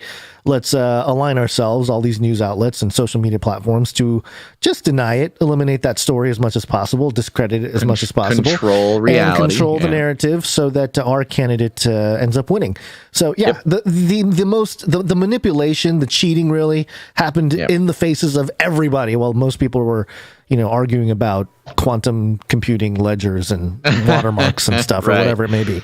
Yeah, which is very helpful for them. Right. Yeah, it is. While we're on the Shillzilla train, I popped another link in there if you want to open that up. Okay. This one got me good. This was Chris Shillzilla, March 29th headline. Donald Trump told the world about his hole-in-one in the Trumpiest way possible. Oh, that's right. Claims he got a hole-in-one. Yeah. So this is about Trump's hole-in-one, which Chris, of course, being the serious reporter and journalist that he is, had to obsess over Trump's hole-in-one claim. Over the weekend. Oh, wait, hold on. Yeah. Shillzilla published this at 10:01 a.m. 1001. 1001. He's signaling to us. Oh, he's talking to us. He's talking to us through publishing times. Chris, right? You can set that. You can set that. Yeah. 1001. Amen. Yeah. Chris, we see you, buddy. We see you. I know you're listening. Called it out. Oh, I hope this doesn't hurt your feelings too much. Over the weekend, a photo of Donald Trump after he purportedly shot a hole-in-one circulated around the internet. On Monday night, the former president put those rumors to rest in the most Trumpy way possible. Trumpy, huh? Quote, many people are asking, so I'll give it to you now. It is 100% true, Trump said in a statement released by his office. But he was far from done. In fact, he was just getting started. Quote, it took place at Trump International Golf Club in West Palm Beach, Florida, on the 7th hole, which was playing 181 yards into the slight wind, he added. I hit a 5-iron, which sailed magnificently into a rather strong wind with approximately 5 feet of cut, whereupon it bounced twice and went clank into the hole. 5 feet of cut, sailed magnificently, whereupon really feels like you were there, right? As though you can feel the rather strong wind and hear the clank of the ball going into the hole. But Trump wasn't done, not by a long shot. Oh, the humanity, Chris. Oh, please tell me more of the sins of Trump. Oh, man. After noting that he had been playing with several professional golfers, including Ernie Els, Trump said this about his shot. These great tour players noticed it before I did. Their eyes were all slightly better, but on that one hole only, their swings weren't. Amazing! And yet he still wasn't done. Oh, can you believe the egregiousness that Trump is bringing? The match was Ernie and me, with no strokes against Gene Sowers, Mike Goods, and Ken Duke, Trump continued. I won't tell you who won because I am a very modest individual. And you will then say I was bragging. I don't like people who brag. Humble. Thy name is Donald Trump. I guess we'll never know who won that match, Chris says. Take a step back. Okay, here comes the analysis, Gonz. Take a step back, Gonz. Take a step back. Trump is, by all accounts, a good golfer.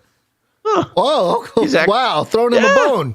Yeah, he's giving Trump a compliment. He knows, ultimately he wants to go golfing with Donald Trump. That's Shillzilla's goal. Love it. Yeah. And Speaking of, okay, there's more. I've talked to a number of people for a book I'm writing on presidents and sports. Ah, there you go. There it is. Chris is using Trump's hole-in-one for personal promotion of his book on presidents and sports, all of whom confirm that the former president likely has a single-digit handicap. And with this very sentence, Gonz, we are revealed a deep, dark secret, the one that we already know, but the deep, dark secret that CNN loves Trump. Chris Shilzilla loves Trump. It is he is the best thing that has ever happened to them. And have you ever heard of Chris Shilzilla's book about presidents and sports before Trump's hole-in-one? No, I'm informed now. Of course not. Of course, nobody had heard of it because nobody cares what Chris Shilzilla does, especially when it comes to presidents and sports. But no, because of Trump's hole-in-one, Chris gets to personally profit and build his personal brand. Quote, he wants everyone to know he is a better golfer than he is, said Don Van Natta, author of First Off the Tee, A History of Presidents in Golf. Oh, so Chris Shilzilla, you're just basically writing a book that's already been written? Okay, cool. Quote, he is a much better golfer than people know. No, sports. But he's sports. Not golf, sure. Sports. Okay, so he's broadening the concept of a book that already exists. Quote, he's a much better golfer than people know, but he's not as good as he says he is. I mean, that's like the thing with golfers, right? Every golfer claims to be a better golfer than they are. That's the whole thing. That's like the whole thing, especially, you get the guys together. You all talk about how great at golf you are. It's the whole thing. But no, in this case, talking about being a better golfer than you are, is so Trumpy, is the Trumpiest thing about him. Which should surprise exactly no one who is familiar with Trump. His entire persona, okay, pull out again, Gonz. His entire persona is premised on truthful hyperbole, an idea he outlined in his seminal book, The Art of the Deal. So now we have a book club with Bill Gates, and we have a book club with Chris Shilzilla. Chris Shilzilla must have poured over those pages and be very familiar with The Art of the Deal. He poured over one of his tactics. The tomes, the ancient tomes written by Trump himself to pull out character defects to apply to his golf game. Quote, I play to people's fantasies, Trump wrote. Quote, people may not always think big themselves, but they can still get very excited by those who do. That's why a little hyperbole never hurts. People want to believe that something is the biggest and the greatest and the most spectacular. I call it truthful hyperbole. It's an innocent form of exaggeration and a very effective form of promotion. And Chris ends the article with, yes, it is. He's trying. He's trying to deploy his own. I love truthful hyperbole, which is the funniest thing about it. That's what I'm saying. It's as if Chris is trying to convince us that Trump invented exaggerating. Like this idea that there's just some innocent hyperbole. You play up the truth just a little bit.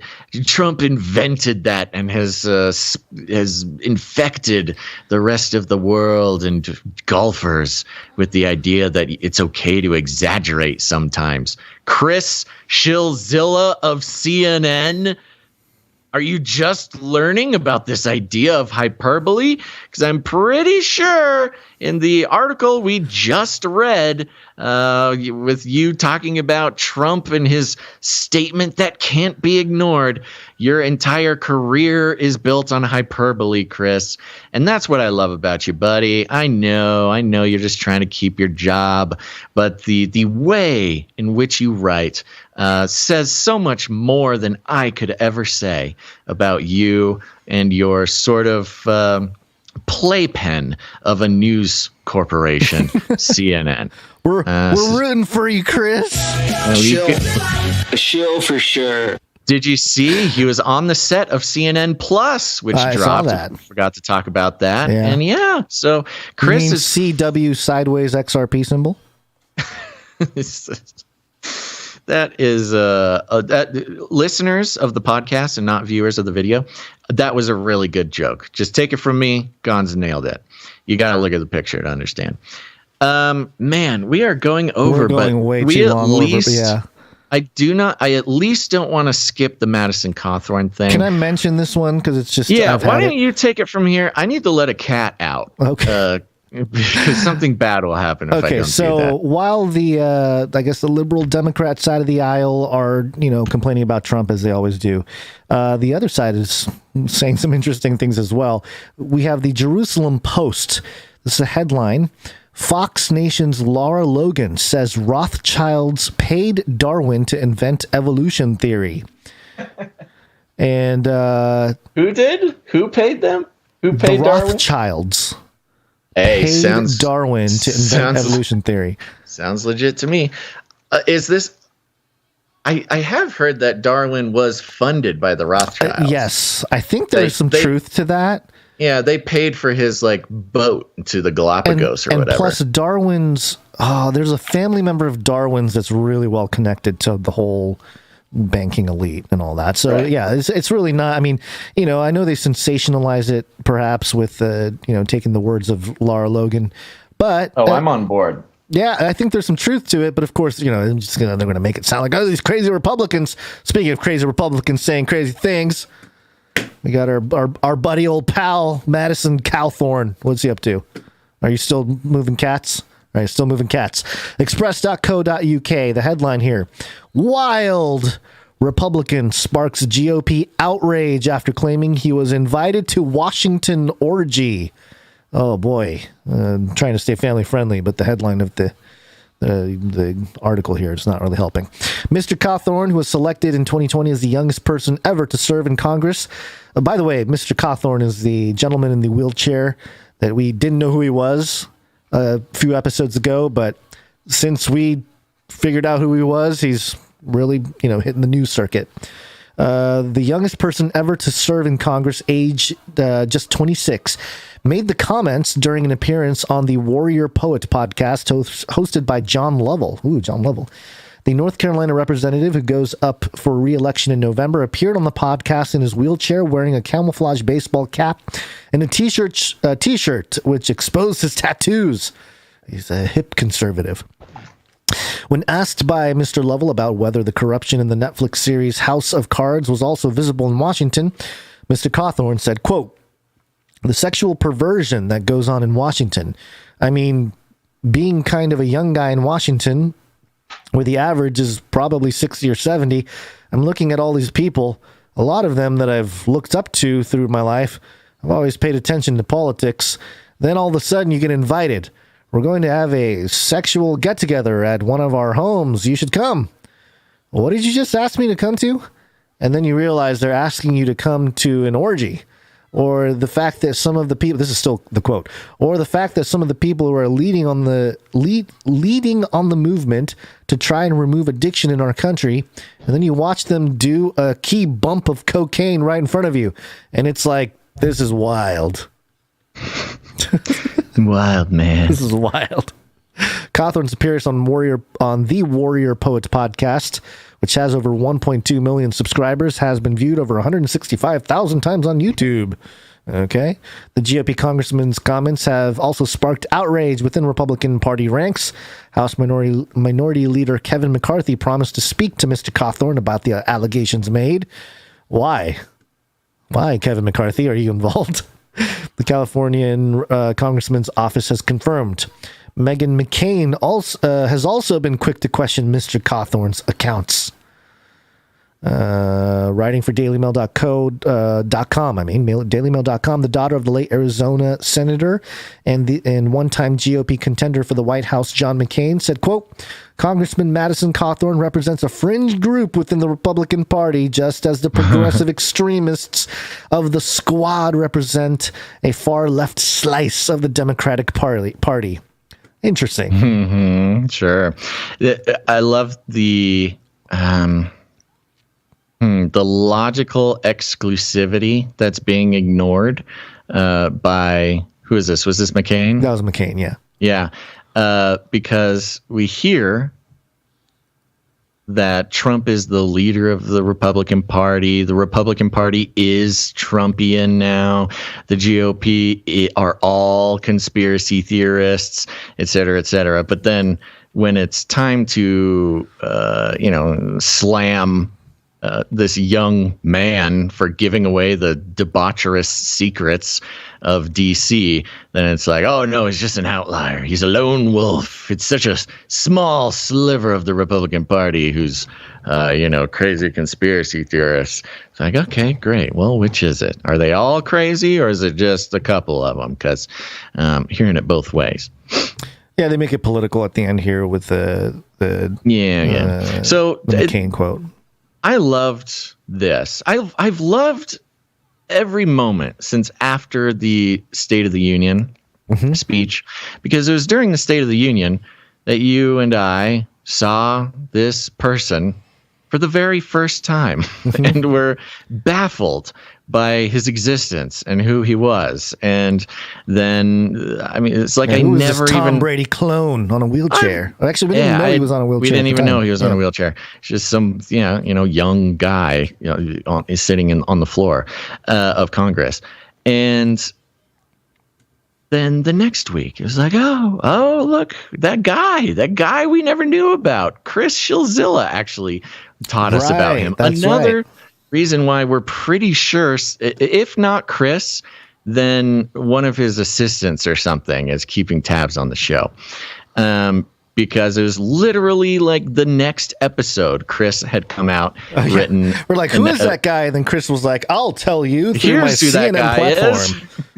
And the article is literally titled something like, "Don't know who Madison Cawthorn is? Well, let me tell you. Yeah. He's lost his license or whatever."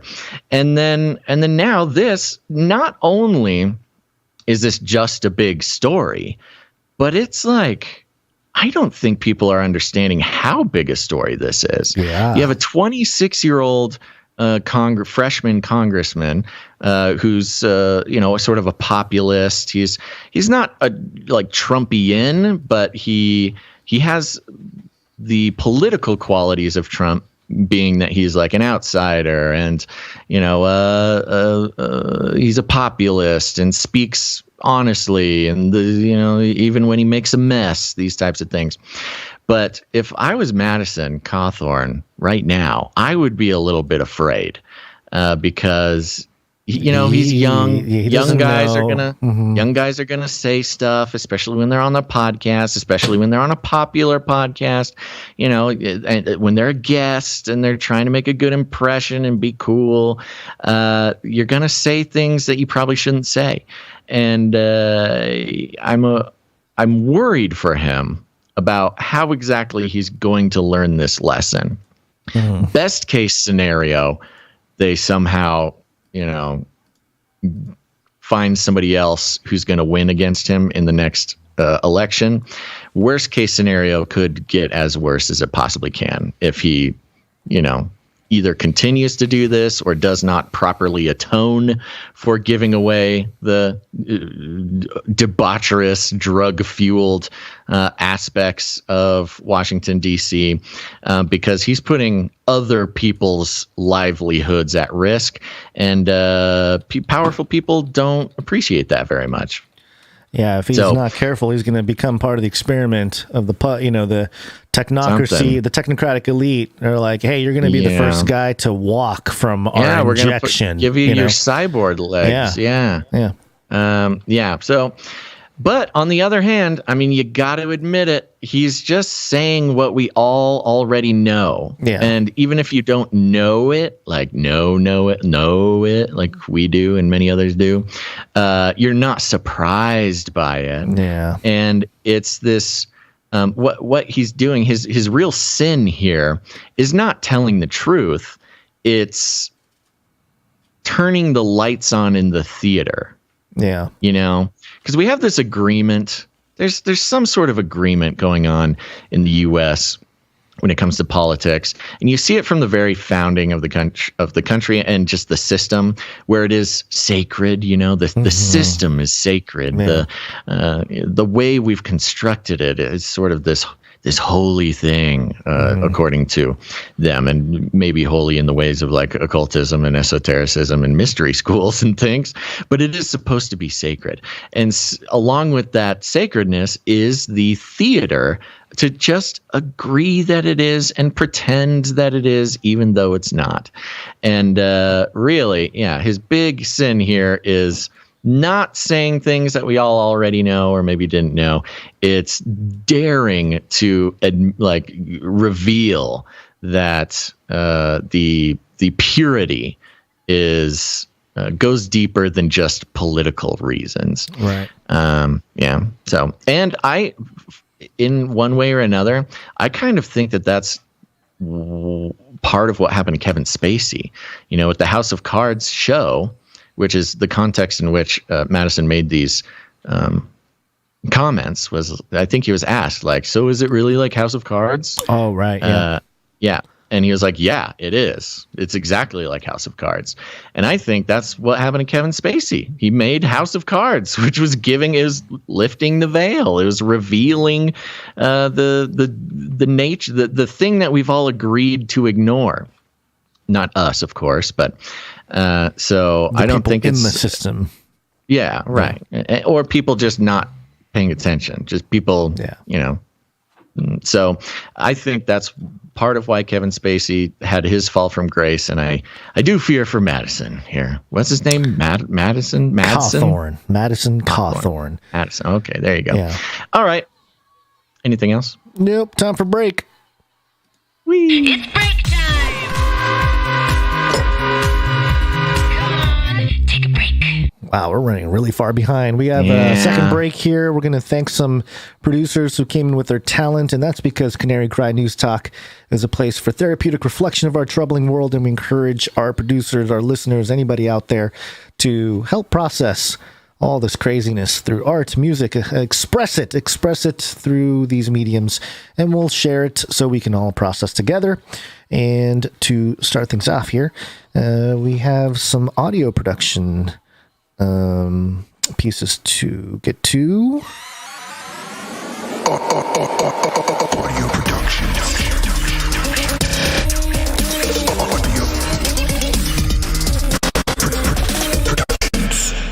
And today we have a piece from Learbag.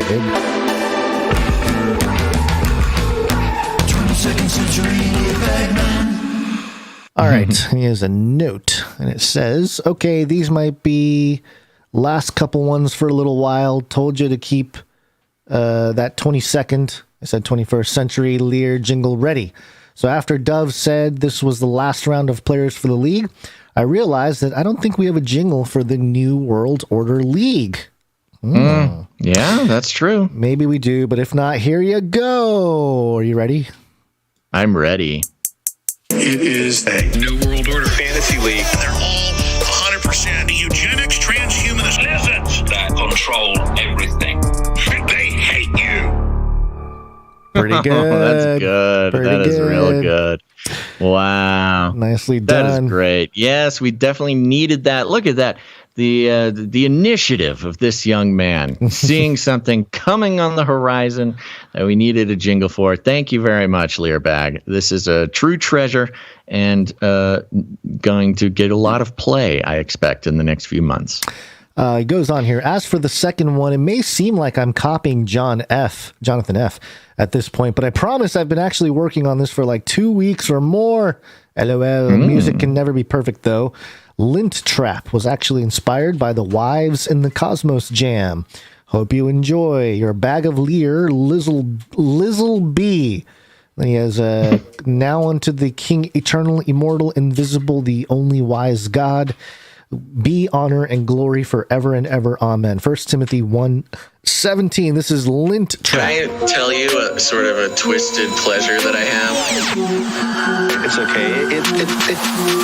No. Clearing out that lint trap. Clearing out that lint trap. Clearing out that lint trap. Clearing out that lint, clearing out that lint trap. Clearing out that lint trap. Clearing out that lint trap. It takes time. A lint catcher. I love it, man. Hey, you gotta clean this out. It's like, a lint catcher. It's so good. It's so good. And it gets even better too. It just keeps, there's so many phases of that song. You know, you listen to the whole thing, right? I have not actually. You have not? No, oh my God, you're going to love it. You end, have to listen to it. We'll play it at the end of the show for the Canary Cry mixtape. Thank you very much. Truly, certainly on magnum opus level, Learbag, thank you very much. And sorry to hear, I do regret to hear that this will be all we get from you for a little while, but I look forward to the day, that sunshine, bright, shiny day when you're back in the saddle. We will eagerly await your return. Learbag. I'm looking on our notes here. You didn't have any other audio production laying around? I don't think so. Okay. We did have another one come in during the show, but we'll save that for next episode. Okay, let's get to some art. One art, please. Let's get to Dame Allie. One art, please. One art, please. Another one from Allie now. Here it is. All right, we got Jared Kushner and a haiku to go along with it, and an article. So we didn't talk about this, but the article is from Reuters. The headline, Trump's son-in-law Kushner appears before U.S. House Jan 6 committee. So, we didn't talk about this, but, since we're on the politics topic there. But, instead of reading the article, let's go ahead and do the haiku and gaze upon the portrait of Jared Kushner. For those watching, for those listening, Kushner, very valuable appearance by Dame Ebony Blaze. Trump's daughter's husband made valuable appearance. Jan 6 committee. No specifics. He voluntarily informed. Really valuable. Various events. Verify. Substantiate. Provide his own take. No details allowed. Did we mention valuable? Devoid of substance. Arigato, Gonz-san. And yes, a beautiful portrait here by Dame Allie of Jared Kushner. The shading, wonderful. The framing, wonderful. The hair, wonderful. The face, lizard man. The eyes. The eyeballs, they see. Very good, man. I don't know what to say. I feel like I say the same thing, but she just keeps getting better and better. Yeah. The shading around the dimples. He's got those dimples, Mm-hmm. It's like actually photorealistic. I know. She's getting so closer and closer to photorealism week by week. It's incredibly impressive. Yeah, very good. Thank you very much, Dame Allie. Keep it up. Appreciate it. Next up, we have Sir Dove, Knight of Respeltia. One art, please, from Dove. And his note reads like this. Peace. For this week's Street Team Design, I did a flyer for all the social media influencers out there who want to take a trip out to the ice wall. Hope you guys like it. Keep doing what you do, and I'll keep praying for yins. Love it. Yep, it's a Street Team flyer here, and it says, got over 10K followers? You may be eligible. The 2022 Antarctic Influencer Booze Cruise. Enter to win at CanaryCry.Party. And we've got two influencer-looking chicks here holding martinis in big poofy jackets and eyeliner and taking some selfies with their phone.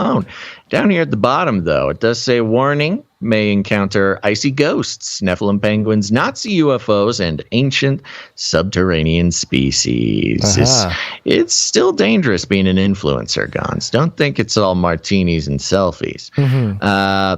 I think more than anything, I think there will I think this flyer has the highest potential of somebody thinking it's real and using the QR code and finding the show. Well, a small detail on the iPhone that they're taking a selfie with, it's got the apple with the bite out of it, but in the apple there is a singular eye, like a lizard eye in there. Yeah. Yes, By the way, I think we're going to hear Apple, at least Apple Pay, integrate with Strike and the Bitcoin Lightning Network. I think we're going to hear about that next week. That would make sense. Could be wrong, but there's a lot of the guy from Strike putting out a lot of hints. Yeah, putting out a lot of hints that there's some partnership with Apple. But anyway, I won't be eligible for this. My Twitter account, I think I've been capped. I have not gained any followers on Twitter for a little over a year now. I think I've been literally at the same spot for a year. Pretty much all of our accounts have been capped. And it's capped, at least my Twitter is right under 10K. It's like 9,000 something or other. Yeah. Well, luckily, they're not on to my Twitter yet. If you can still follow my Twitter, but it has slowed down recently. But that's what happens when you don't tweet things. All of our accounts have done that. The Instagram, the Facebook group, everything is completely stalled out, which is very unusual and has been stalled out for like 2 years, which does make any sense. Yeah. But anyways, thank you very much, Dove. Love it. Anybody out there, if you want to see more Street Team flyers, download them, print them out, hang them up around your community, go to CanaryCry.StreetTeam.com. Go check it out. Very good. All right. Thank you very much, Dove. We got a note from Lloyd V. He's back. He's back, our deep fake man. He says, Dear Basil and Gonz, hereby I deliver you 2 deep fakes. A video of Klaus and Anthony having the time of their lives. Let's take a look at this one here. Klaus and Anthony Fauci.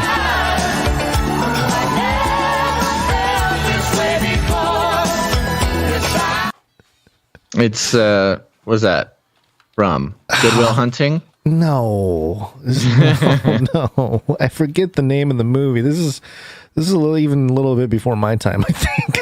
But what movie is this from? This is it's like one of those famous. So Anthony Fauci's face is on a dancing woman in a white little dress, and Klaus is, a man with hair, which is weird.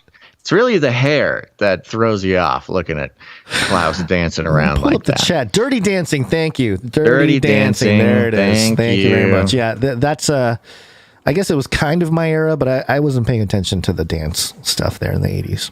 I was too young. Oh, yeah. But it's great. So not interesting. We got more from Lloyd. The second one is a movie poster of Good Will Hunting starring Klaus and Anthony. That's what you were looking at. Yeah. That's what I was looking at. Love it. Thank you very much, Lloyd. Lloyd V. And Lloyd he says, V. P.S. If you'd like specific deepfakes, let me know. And if you want higher quality deepfakes of Gonz, then I need a picture of his face without glasses. Uh-oh. Yeah. I don't know if I want to give you that kind of data there, Lloyd V. The Good Will Hunting poster, by the way, for the listeners, is Klaus as Robin Williams and Anthony Fauci as Matt Damon. Yeah. Good Will Hunting. Yeah, good Very stuff. funny. Very well done. Okay. That's it for Lloyd V. Thank you very much. And yes, if we think of something, we will let you know, Lloyd V, of a deep fake that we would like to have made. It would have to be something useful for us. If we can make it go viral, that's the way to get people to check into the show. We got our own deep fake producer. We need the producers to start posting it around, man. That too. Ourselves. But I know. But we need we need a deep fake that's gonna capture the I don't know.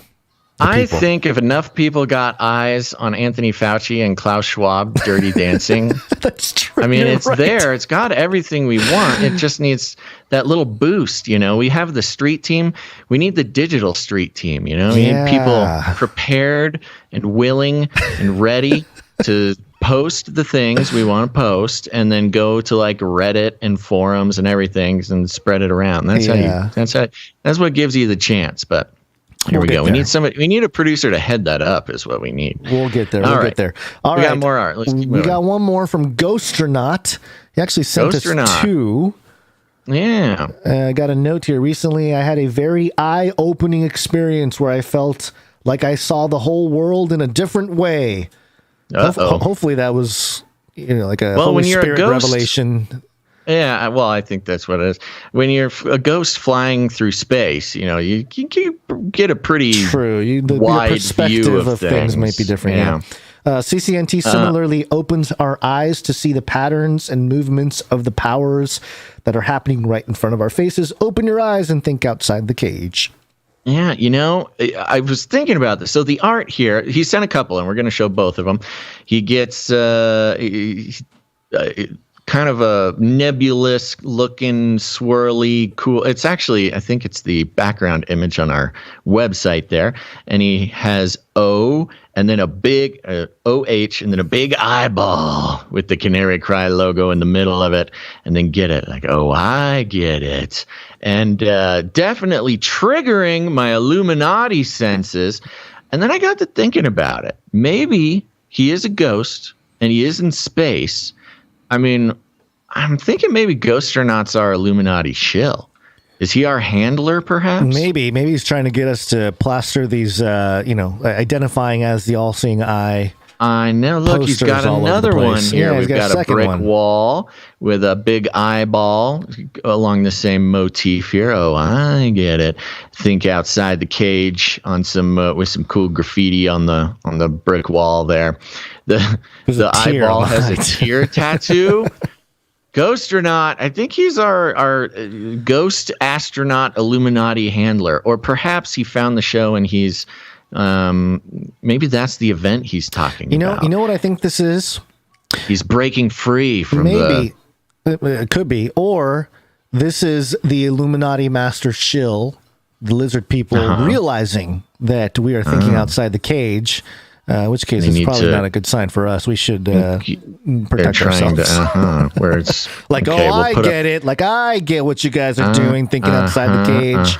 Yeah. All right. Well, I'm gonna keep my eye on you, Ghosternaut. You little rascal. Kind of hard. Kind of hard to keep around a ghost, I guess. But thank you very much for the art there, buddy. Thank you. Okay, and that does it for the art. And the only thing we have left is to present the microfiction for today. Microfiction. Microfiction. And today is from Wrong Smash.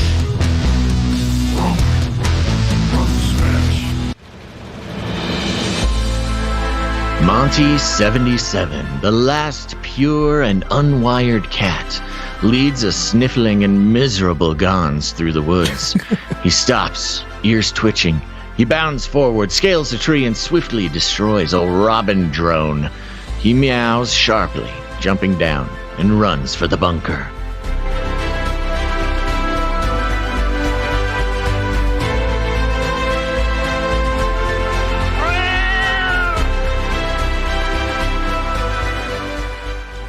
Monty 77. Okay. Well, I will say when it comes to the supply drop, the Montiverse, I'm not going to give it away because there's a little surprise in the supply drop when it arrives. But there's the Montiverse will be being fleshed out a bit through the months here. And Monty 77 sounds like just the answer to all of our Monty problems. Thank you very much, Runk Smash. Thank you, Runk Smash. All right, let me read a couple of reviews before we move on. That's right. Leaving ratings and reviews is very important. Getting 5 every week. That's why I read them on Fridays, because I'm honor bound to read them word for word. You can make me say all sorts of silly things, but it also goes a long way to helping other people find the show. So here's a couple. Johnny the Bravo F from the United States, 5 stars, Space Laser Odyssey. Why aren't you subscribed yet? Robots, check. Dystopias, check. Antarctica, check. News, deconstruction, focus through a biblical worldview, check. Oh, and guess what? You get to interact and produce the show by sending in art, animation, audio, microfiction. Wowza! Best podcast to exist before the second coming of Christ. Wow. Now, that does sort of open the possibility that there will be a better podcast after Christ comes back. You think Jesus is going to start a podcast and it'll be better than ours? The Jesus cast is going to blow Christ everybody away.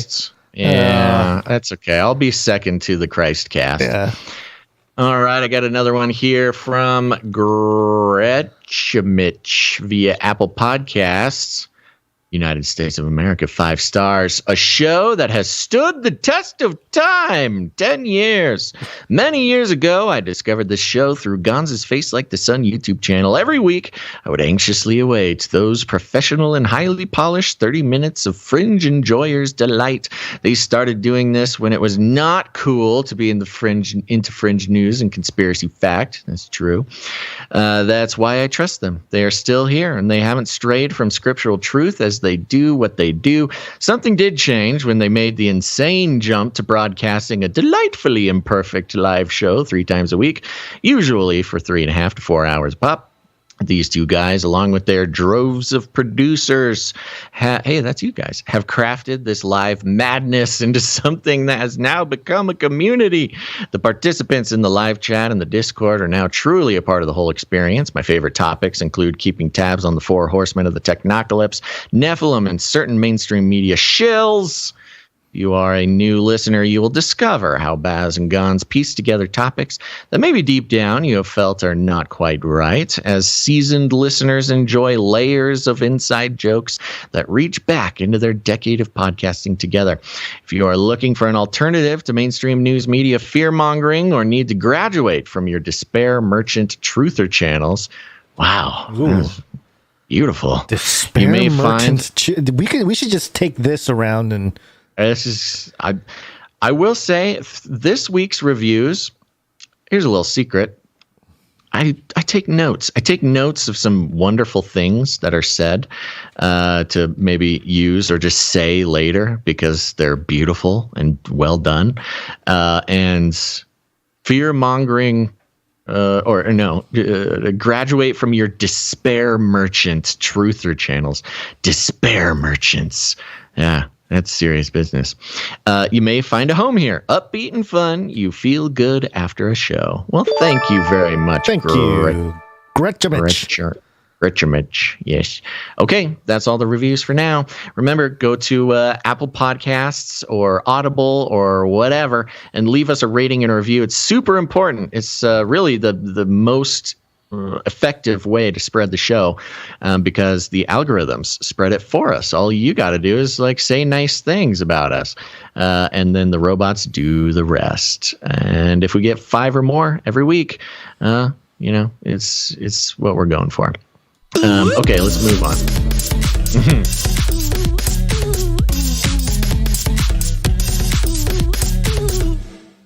Spreading these reviews out. Wake up time. Hey, yo, wake up. What? Okay. Now then, keep going. You're mumbling to yourself.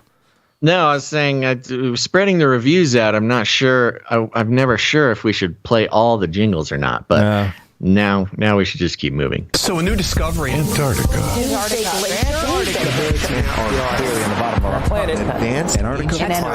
Climate crisis. Penguins. CNN.com. What matters? The world is stuck between gas prices and climate change. Oh, do we get to play some climate change jingles? Since the beginning of time, man has yearned to destroy the sun. I will do the next best thing. Block it out. Climate change. Climate change. Climate change. A mass extinction.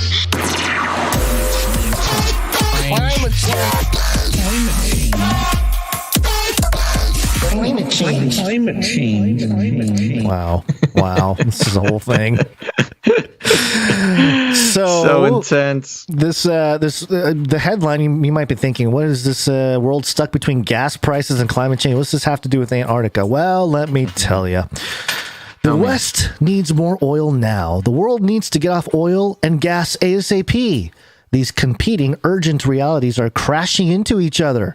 Climate, The world is approaching a more catastrophic phase of climate change and needs to move quickly to reduce carbon emissions. Sanctions punishing Russia will raise prices in the West, particularly gas prices. Economy. High gas prices could help drive the U.S. into a recession and turn the outcome of the midterm elections in November. The result is an epic quandary of the oil addiction that runs the world economy. President Joe Biden announced a new plan Thursday that said he would address all the above by increasing the availability of oil in the short term. Yeah. We heard about that earlier today. More now, less later. Look, the bottom line is this, Biden said at the White House. He says that a lot, by the way, in most of his speeches. Between ramping up production in the short term and driving down demand in the long term, we can free ourselves from the dependence on imported oil from across the world. Okay, we know about the 1 million barrels of oil per day that Biden announced on Thursday. Will this work to reduce prices? Even Biden admits he doesn't really know. And the way the worldwide oil markets work, it will largely depend on how much other oil producers add or don't add to the production. At most, he said, we're looking at a cost decrease of 10 cents to 35 cents per gallon when the effect of additional oil on the market kicks in. We went from what? At least here, we went from like $4 to over $6. So, that's what he said last time. This is the second time he's done it. He's doing it again. The first time it lowered 3 cents. Right. Not Yay. 10 cents. Thanks, Biden. Stuck between ambition and reality. CNN senior climate editor Angela Fritz told me Biden is, quote, stuck between progressive ambition to take meaningful climate action and the reality that the U.S. is still extremely dependent on fossil fuels and people want cheap gas. That does not mean there is not progress in terms of renewable and clean energy. They point out solar and wind and certain stuff. This is an important step with the Defense Production Act, since Biden has warned China has moved to control much of the global market of these minerals. In the meantime, the climate crisis is taking its toll. Delay means death. Just days into Russia's invasion of Ukraine last month, the UN warned in an alarming new report that the world is running out of ways to adapt to the climate crisis. So proof of the climate crisis. Climate is closer, I think. Definitely closer. Fritz pointed out that the reservoirs on the Colorado River are drying up, threatening the water supply for more than 40 million people. We're already seeing the beginning of how this will play out in cities and towns across the West. Jurisdictions that have water are going to start cutting people off. Corporations are buying up land with water rights so they can profit in the years to come. What about Bill Gates and BlackRock buying the water generating machine or whatever that we reported on the other day? Forecasters predicted that the West's extreme drought would push east this spring, and we're seeing that play out now. It's leading to extreme fire risks in the central U.S. and more fires and, all this acre burn. Unfreezing Antarctica. Here we go. Fritz also pointed to reports this week of a shift in Antarctica, which has so far been less affected by the climate crisis than its Antarctic. I'm sorry. Start over. Fritz has pointed to reports this week of a shift in Antarctica, which has so far been less affected by the climate crisis than its Arctic counterpart. Sea ice around the South Pole continent has been relatively stable, but fell to record low this year. And then this month, temperatures on the Antarctic plateau shot to 70 degrees warmer than normal. As that happened, notice 70 degrees. They didn't. Is this? I'm assuming it's Celsius. It doesn't matter. As that happens, a previously stable ice shelf disintegrated. Do we care about Antarctica? There's so much ice on the continent. If even a fraction of it melts, the world could be in for several feet of sea level rise. And then the daily reality of people. Antarctica is so far away, however, and many Americans might be more focused on the cost of getting to work. Why is California gas so expensive? And then it tells us. This is great. Why is California's gas so expensive? Oil markets are complicated. And it turns out that the $6 per gallon gas in California has a lot to do with an unscheduled outage at one major production facility in Torrance, which is a city out here in Orange County. Sure, yeah. Not Russia. Not Russia and Biden. Wait a even second. though Biden told us that it's Putin's fault, but in reality, it's Torrance. It's Torrance. A lot of things are Torrance's fault. Isn't Torrance where the big blimp hangars are? I think so. Yeah, Torrance has the Goodyear blimp. Yeah. Mm-hmm. Yeah. Maybe there you that go. has something to do with it. I just think it's funny that CNN, that's kind of the big takeaway here.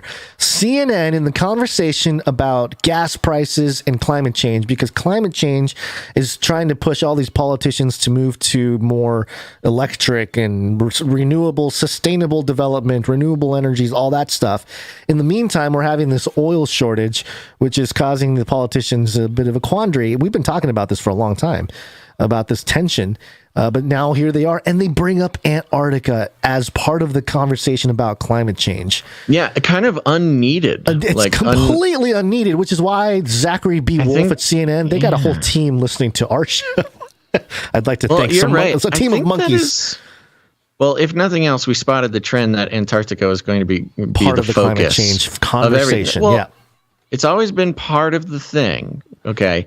But I will remind everybody, usually when we are reading a climate change, not even climate change, and most of the Antarctica journalism is not on your big boys. It's not on CNN. It's not Washington Post. Not New York Times. We're bringing stuff from the travel, the travel website, science magazines, science, right. Travel magazines, Explorer magazines, stuff like that. It's always kind of a little bit offbeat of an outlet, and I do think it is strange, especially because we just had all those science magazines talk about the warming in Antarctica was not because of climate change. Right. Definitely, absolutely not because of climate change. This was a weird event. It happened once in 2016. It happened, but it's not climate change. Stop saying it's climate change. And then in classic CNN fashion, it is like, oh yeah, look at Antarctica. It's climate change. Follow the science. It's melting. Like, guys, stop. Are you literally not paying attention to anything that the science is saying? And the fact that Antarctica just is, again, sort of shoved, sort of wedged into this CNN article about climate change, again, going completely against the recent science on the changes in Antarctica. But that doesn't matter. They just wedge it on in there, which more than anything is a sign to me that we're onto something as far as Antarctica being used as a more like a character in the narrative, the control narrative. When it comes to the corporate news. And yeah, I think it was a good spot. It was a good spot because you really don't see that. And the fact that it's completely wedged in, unrelated, ignoring the science, et cetera, shows that they are using our good friend Antarctica like some sort of piece of, like a tool, right? Something it wasn't meant for. I think says a lot about the way that Antarctica is a focal point in government and climate and science and resources and economics, but also a focal point to be used in the same way for progressing narratives. In the little segment under Unfreezing Antarctica, there's 3 paragraphs, maybe like 5 sentences, or maybe 6. Within that, the last paragraph, they started the paragraph with, "Why do we care about Antarctica?" As if to say, wait a minute, totally. Why am I even writing about this? And then they answer the question themselves. There's so much ice on the continent. If even a fraction of it melts, the world could be in for several feet of sea rise. Oh no, climate change. Yeah. Well, good spot. Keep the fear moving. Not as exciting as some of our other Antarctica things. I think CNN bringing it is a big deal. I would say it's more relevant in sort of a in a psychological operation way. Really, actually, this article, again, not as exciting or crazy as some of the other ones, but proves the point that we've been making for a couple months now. Breaking, Will Smith resigns from the Academy. I saw that. And also breaking, Jen Psaki will be leaving to become an anchor at MSNBC. Whoa. Yeah. Spin it off into a job. That's what she was waiting for. Well, we knew she was being courted, but it just seemed like such a step down, such a sort of an indignity. But yeah, do it. Do the whole thing. Oh, you want the whole thing? Yes, do the whole thing. She deserves it. Circle back. We'll circle back. I think that's the whole thing. It's also not the whole thing. Yeah, but I don't know. This is all I have. Okay. Leave me alone. She doesn't get the whole thing. Wow. Yeah, I had the article up here just to read the thing, but then I lost it searching for something in Antarctica, and it says here White House Press Secretary Jen Psaki will join MSNBC in May, says the LA Times. May, that's 1 month. We only have 1 month of Psaki?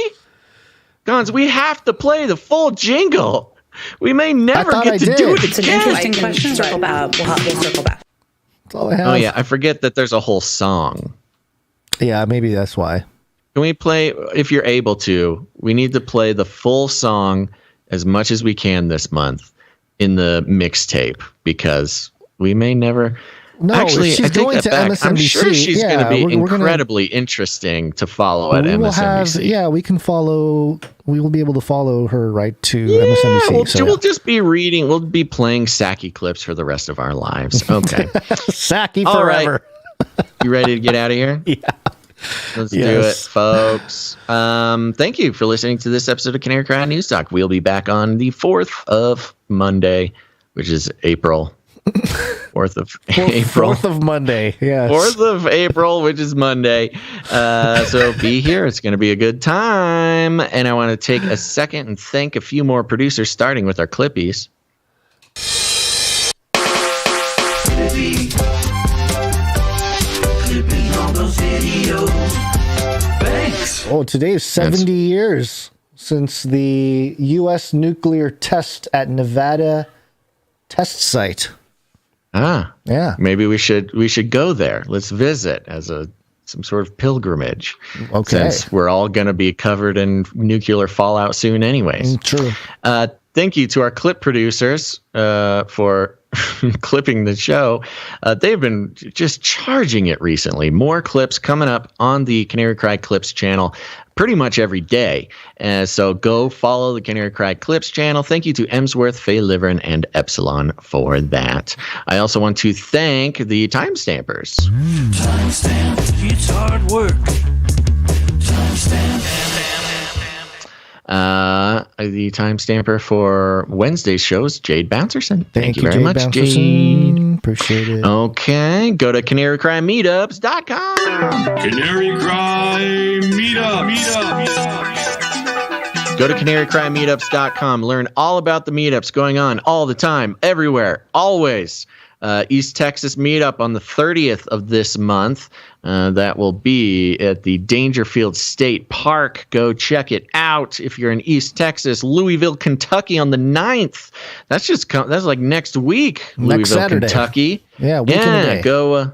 There you go. If you're within driving distance of there, it's going to be at the Shipping Port Brewing Company. You can contact White Fox Cleaning Co. at protonmail.com for that. San Diego is still postponed. San Antonio, Texas on the 23rd of this month. And Hollidaysburg, Pennsylvania on the 9th of July. So plan ahead. Go to these meetups. Go to the meetups. It's very important. I'm telling you, they are a complete blast.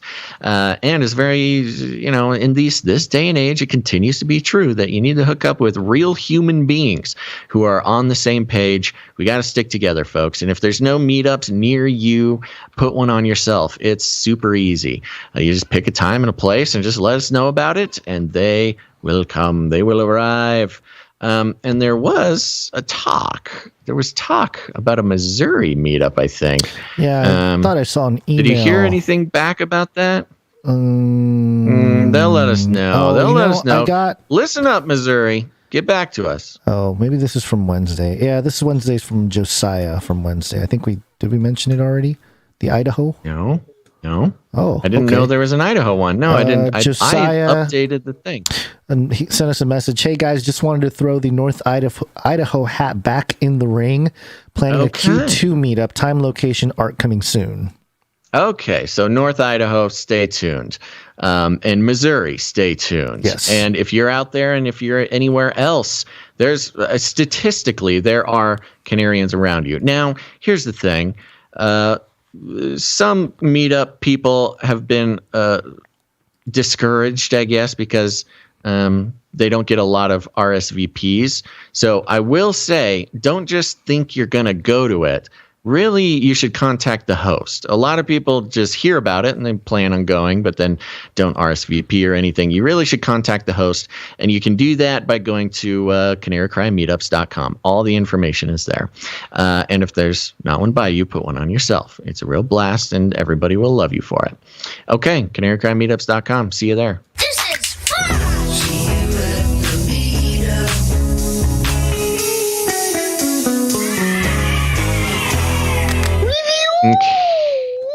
That's right.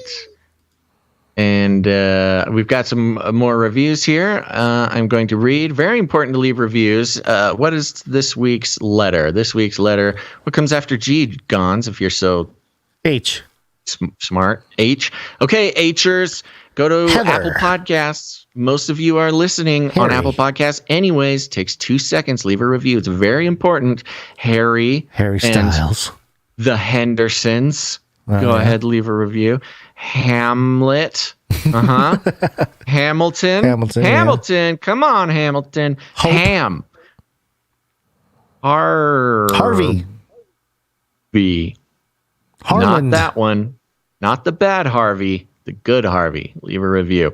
It's very important. It shares the show, not with humans. It's the robots that do it. It's very important. We got to get 5 or more every single week, and the robots go crazy sharing the show. We get hundreds of new people finding the show every week when you do it, and you've done it. We had a total of 7 this week, which I am extremely excited about, and I'm going to read a couple more here, and then we're going to have a little party. This one comes from Alien Pizza from the United States, 5 stars. On point and offbeat. I love it. I'm stealing that one. A fun show highlighting current events and how they relate to Bible prophecy. Excellent analysis of media in relation to social engineering and propaganda. The topics may seem hopeless, yet quirky, and easy approach speaks to the joy of the Lord, Basil and Gonz have in their hearts. Thank you very much, Alien Pizza. Thank you, Alien Pizza. Alien Pizza. Next up, we got BC $78 United States, 5 stars. Great podcast. I love this podcast. News analysis from a Christian perspective, sprinkled with lighthearted humor and for some heavy topics. Basil and Gonz love Jesus and piece together world events in ways no other podcast does. Wow, high praise. Thank you very much, BC78. Thank you. There you go. And that's a full 7 reviews this week, Gonz. And that means, ooh.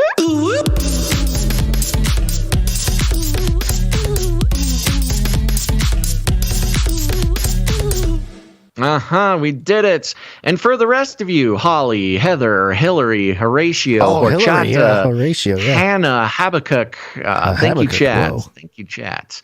Go leave a rating and review. You can do so on Apple Podcasts, or if you don't have Apple Podcasts, you can use Audible. But if you have an Apple device, any Apple device at all, you have Apple Podcasts, just search your phone for a little purple icon.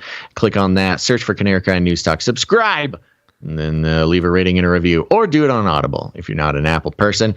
And do that, and or else. And listen to Gonz's grumpy uncle. Ugly, horrible person. You must leave review on iTunes. And if you do not, you are ugly, horrible person.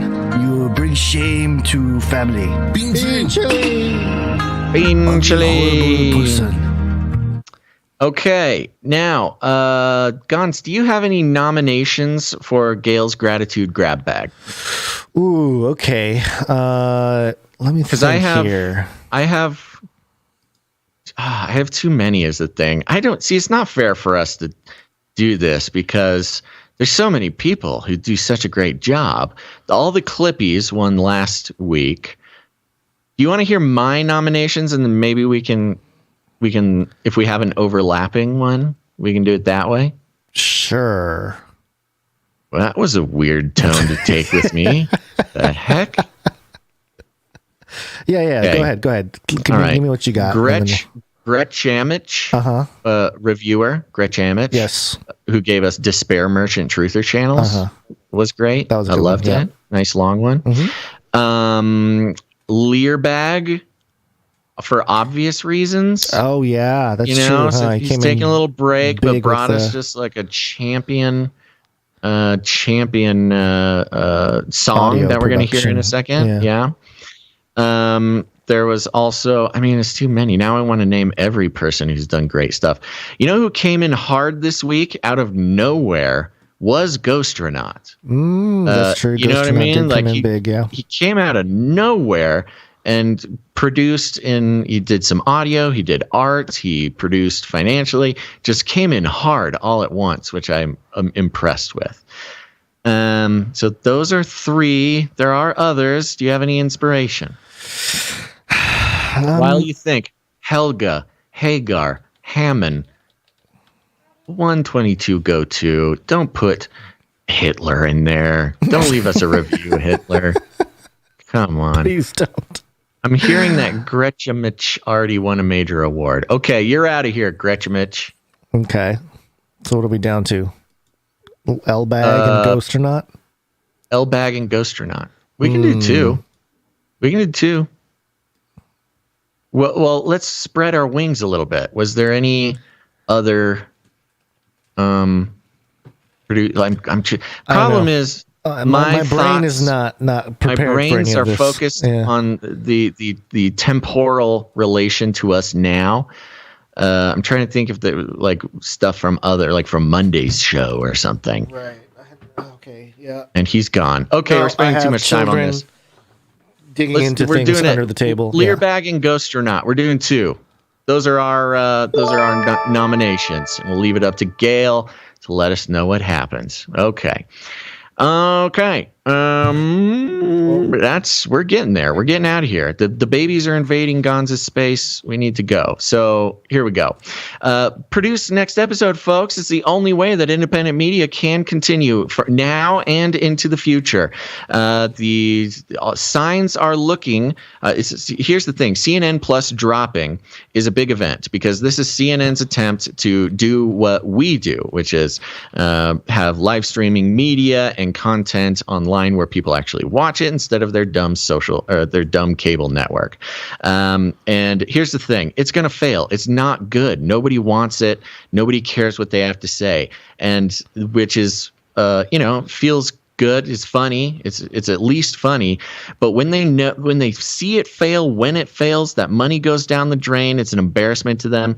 They are going to switch from trying to compete to trying to destroy. I sense a really sort of a storm on the horizon when it comes to independent news media analysis and deconstruction. So the only way we can survive this, and I'm not trying to do some sort of alarmist thing. I truly believe this. If you think it's nonsense, then do whatever you want. But the point still stands. True independent media, devoid from corporate money and corporate interests, is only possible when the people who find value in that media come together to make it possible, to stand it up.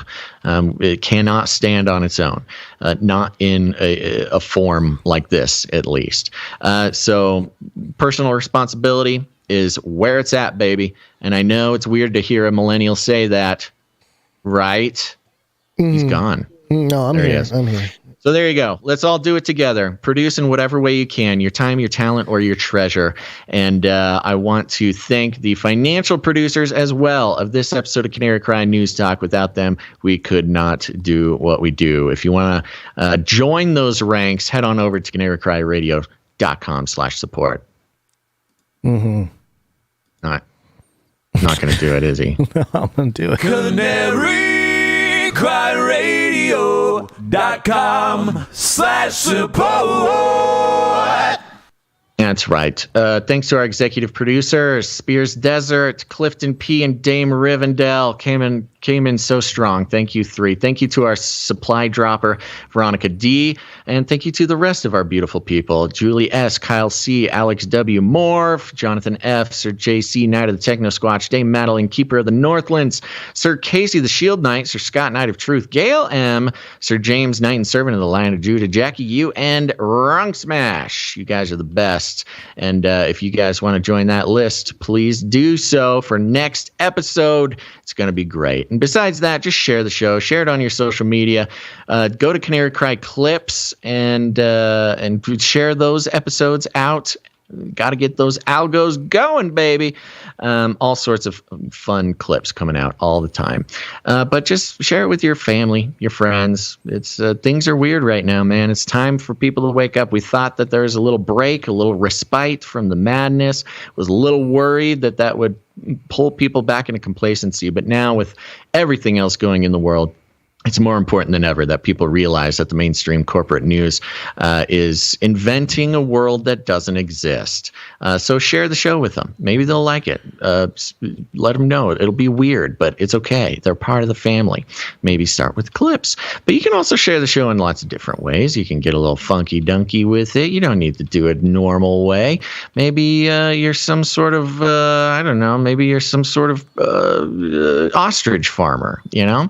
I mean, the world needs ostriches. Where are all these ostriches coming from if not farms? I don't know. I don't understand.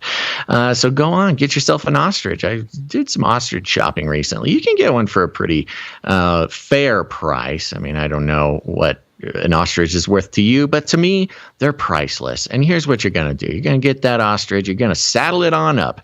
And you're going to just ride off into the sunset. And you're going to keep going. A little bit of a Forrest Gump type of thing. Ride that ostrich all the way across the United States, because you know what? That is what this country needs right now. Something to give them hope, to show them the strength, and to inspire them to, you know, grow some long legs and some feathers and get their head out of the sand. Are you hearing what I'm saying?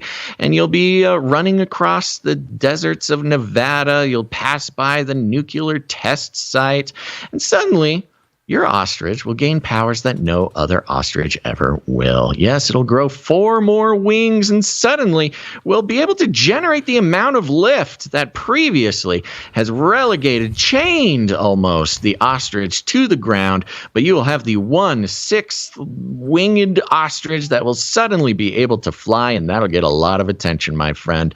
And when they come to you and when CNN shows up at your door to ask you how exactly is Trump responsible for the abomination that you have in your garage? That's where your ostrich lives, in the garage.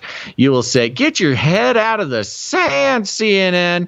You don't know what you're talking about. Everybody, drop your CNN Plus subscription and check out your new favorite free podcast, Canary Cry News Talk. And boom, we finally will have done it, folks. We will finally get Shillzilla to listen to the show instead of his interns. We know it's his interns, but it's about time that he pays attention to us. We pay attention to him. It's only fair, and that's really what matters, folks. And once Shillzilla listens, his hordes of fans that love him so much and trust Shillzilla to guide their hatred towards Trump, whether it's the way he eats waffles or the way he golfs. It's an influential figure, and we need him on our team, folks. That's just one thing you could do. You don't got to do it that way. But whatever you do, if you need more instructions, we like to call it rattling cages, and all you got to do is walk right up to him, grab him by the cage, and then you shake that The end of the world occurred pretty much as we had predicted. I want to shake things up, stir up some controversy, rattle a few cages. Hey, stop that! You'll never silence me. I'm the last angry man, a crusader for the little guy. Leave the bird alone. Never. Rattle a few cages. Rattle a few cages. The human race will have every opportunity to improve. And if they don't? Ask Stella. That's right. Just ask Noah. Gonz, any last words? Any last sort of long, awkward moments of silence? Long, awkward, silent moments of so good. And people think that this show is alienating. I mean, what's better than just long, awkward moments of silence? You know, we bring the positivity, a positive message like this one. We're all gonna die. That's true. Okay, you good? Listen to the show. Share the show. This is the way. He's losing it, guys. You gotta get out of here. Thanks, everybody, for listening to this episode of Canary Cry News Talk. Make sure to tune in next time. But until then... What? Whoa. What's happening? They got outside the cage.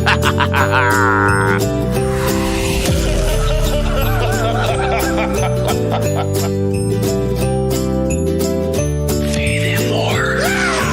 And Corn Pop was a bad dude. Come on, man. This is not about freedom or personal choice. Get vaccinated. I've ordered more pills than anyone in the world. Remember, reality is an illusion. The universe is a hologram. Buy gold. Buy!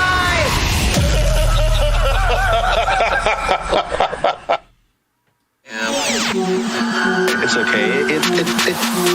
No. Clearing out that lint trap. Clearing out that lint trap. Clearing out that lint trap. Clearing out that lint. Clearing out that lint trap. Clearing out that lint trap. Clearing out that lint trap.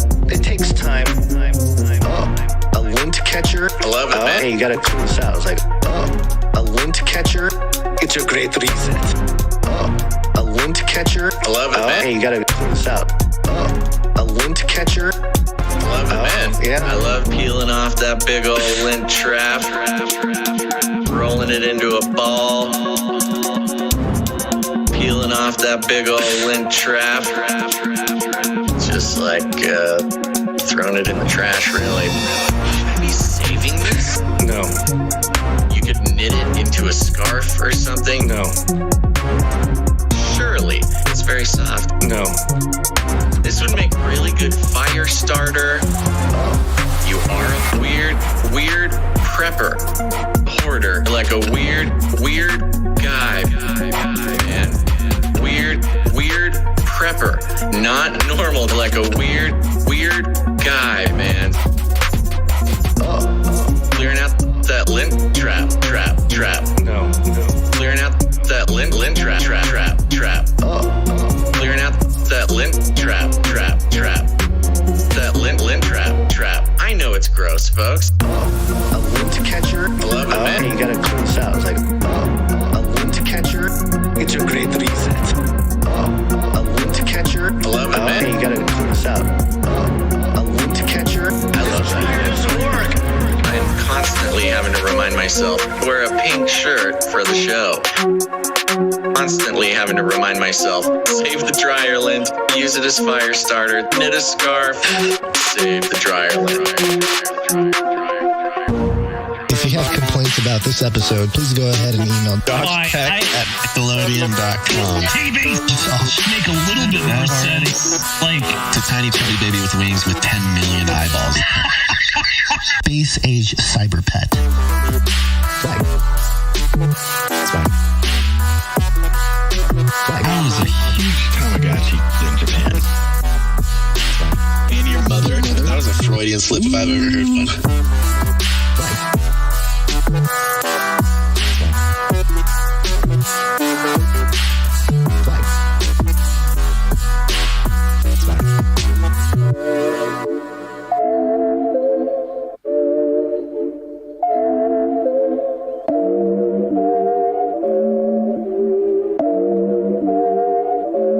My beloved brothers, as exiles in a foreign land, I urge you to guard yourselves from the passions of the flesh. Keep your conduct honorable among the unbelievers, so that when they speak against you, they may see your works and glorify God. Be subject to every human institution for the sake of the Lord, whether it be to the king or to the governors appointed by him. It is the will of God that by doing good you silence the ignorance of foolish people. Live as free men, not using your freedom as an outlet for evil, but living as servants to God. Love your brothers, fear God, and honor the King.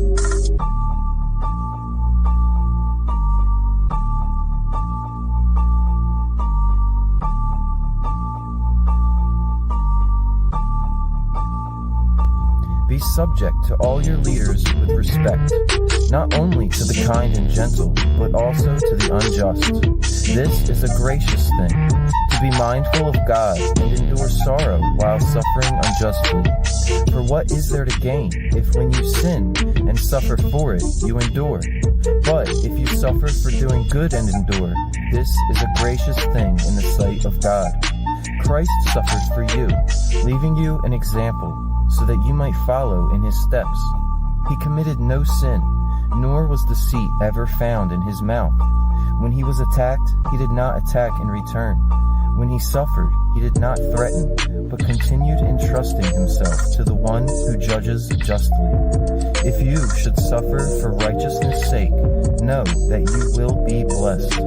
Have no fear, nor be troubled, but in your hearts honor Christ, our Lord, as holy.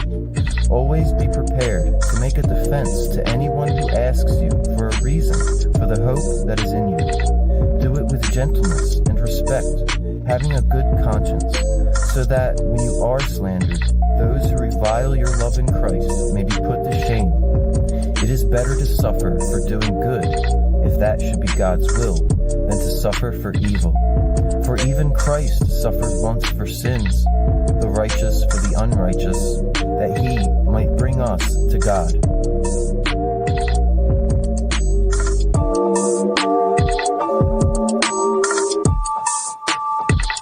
Being put to death in the flesh made him alive in the spirit. Therefore, he went and proclaimed to the spirits in prison, those who did not obey, as God's patience waited in the days of Noah, while the ark was being prepared, in which a few, that is, 8 persons, were brought safely through the waters. Now it is baptism, which corresponds to this, that saves you, not as a removal of dirt from the body, but as an appeal to God, through the resurrection of Jesus Christ, who has gone into heaven and is now at the right hand of God. All the host of heaven, authorities and powers, have been subjected to him.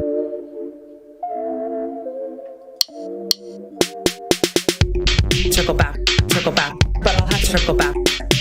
Circle back, but I'll have to circle back. Circle back, but I'll have to circle back. I'm happy to circle back. I'll have to just circle back with you. We can circle back on that one. Circle back with you. It's an interesting question, but we'll circle back. In the future, humans will be confined in a people's zoo. I'll keep you safe and warm in my people's zoo. I'll keep you safe and warm now in my people's zoo. You, yeah, you in my people's zoo. I'll keep the cameras on.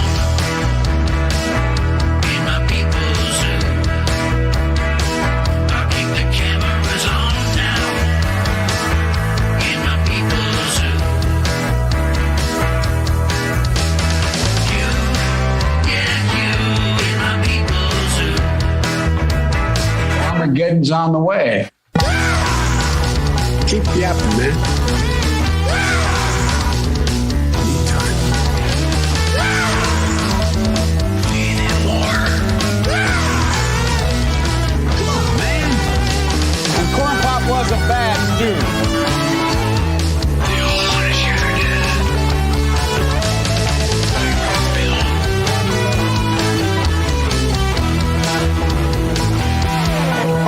I'll make you fat and sassy in my people.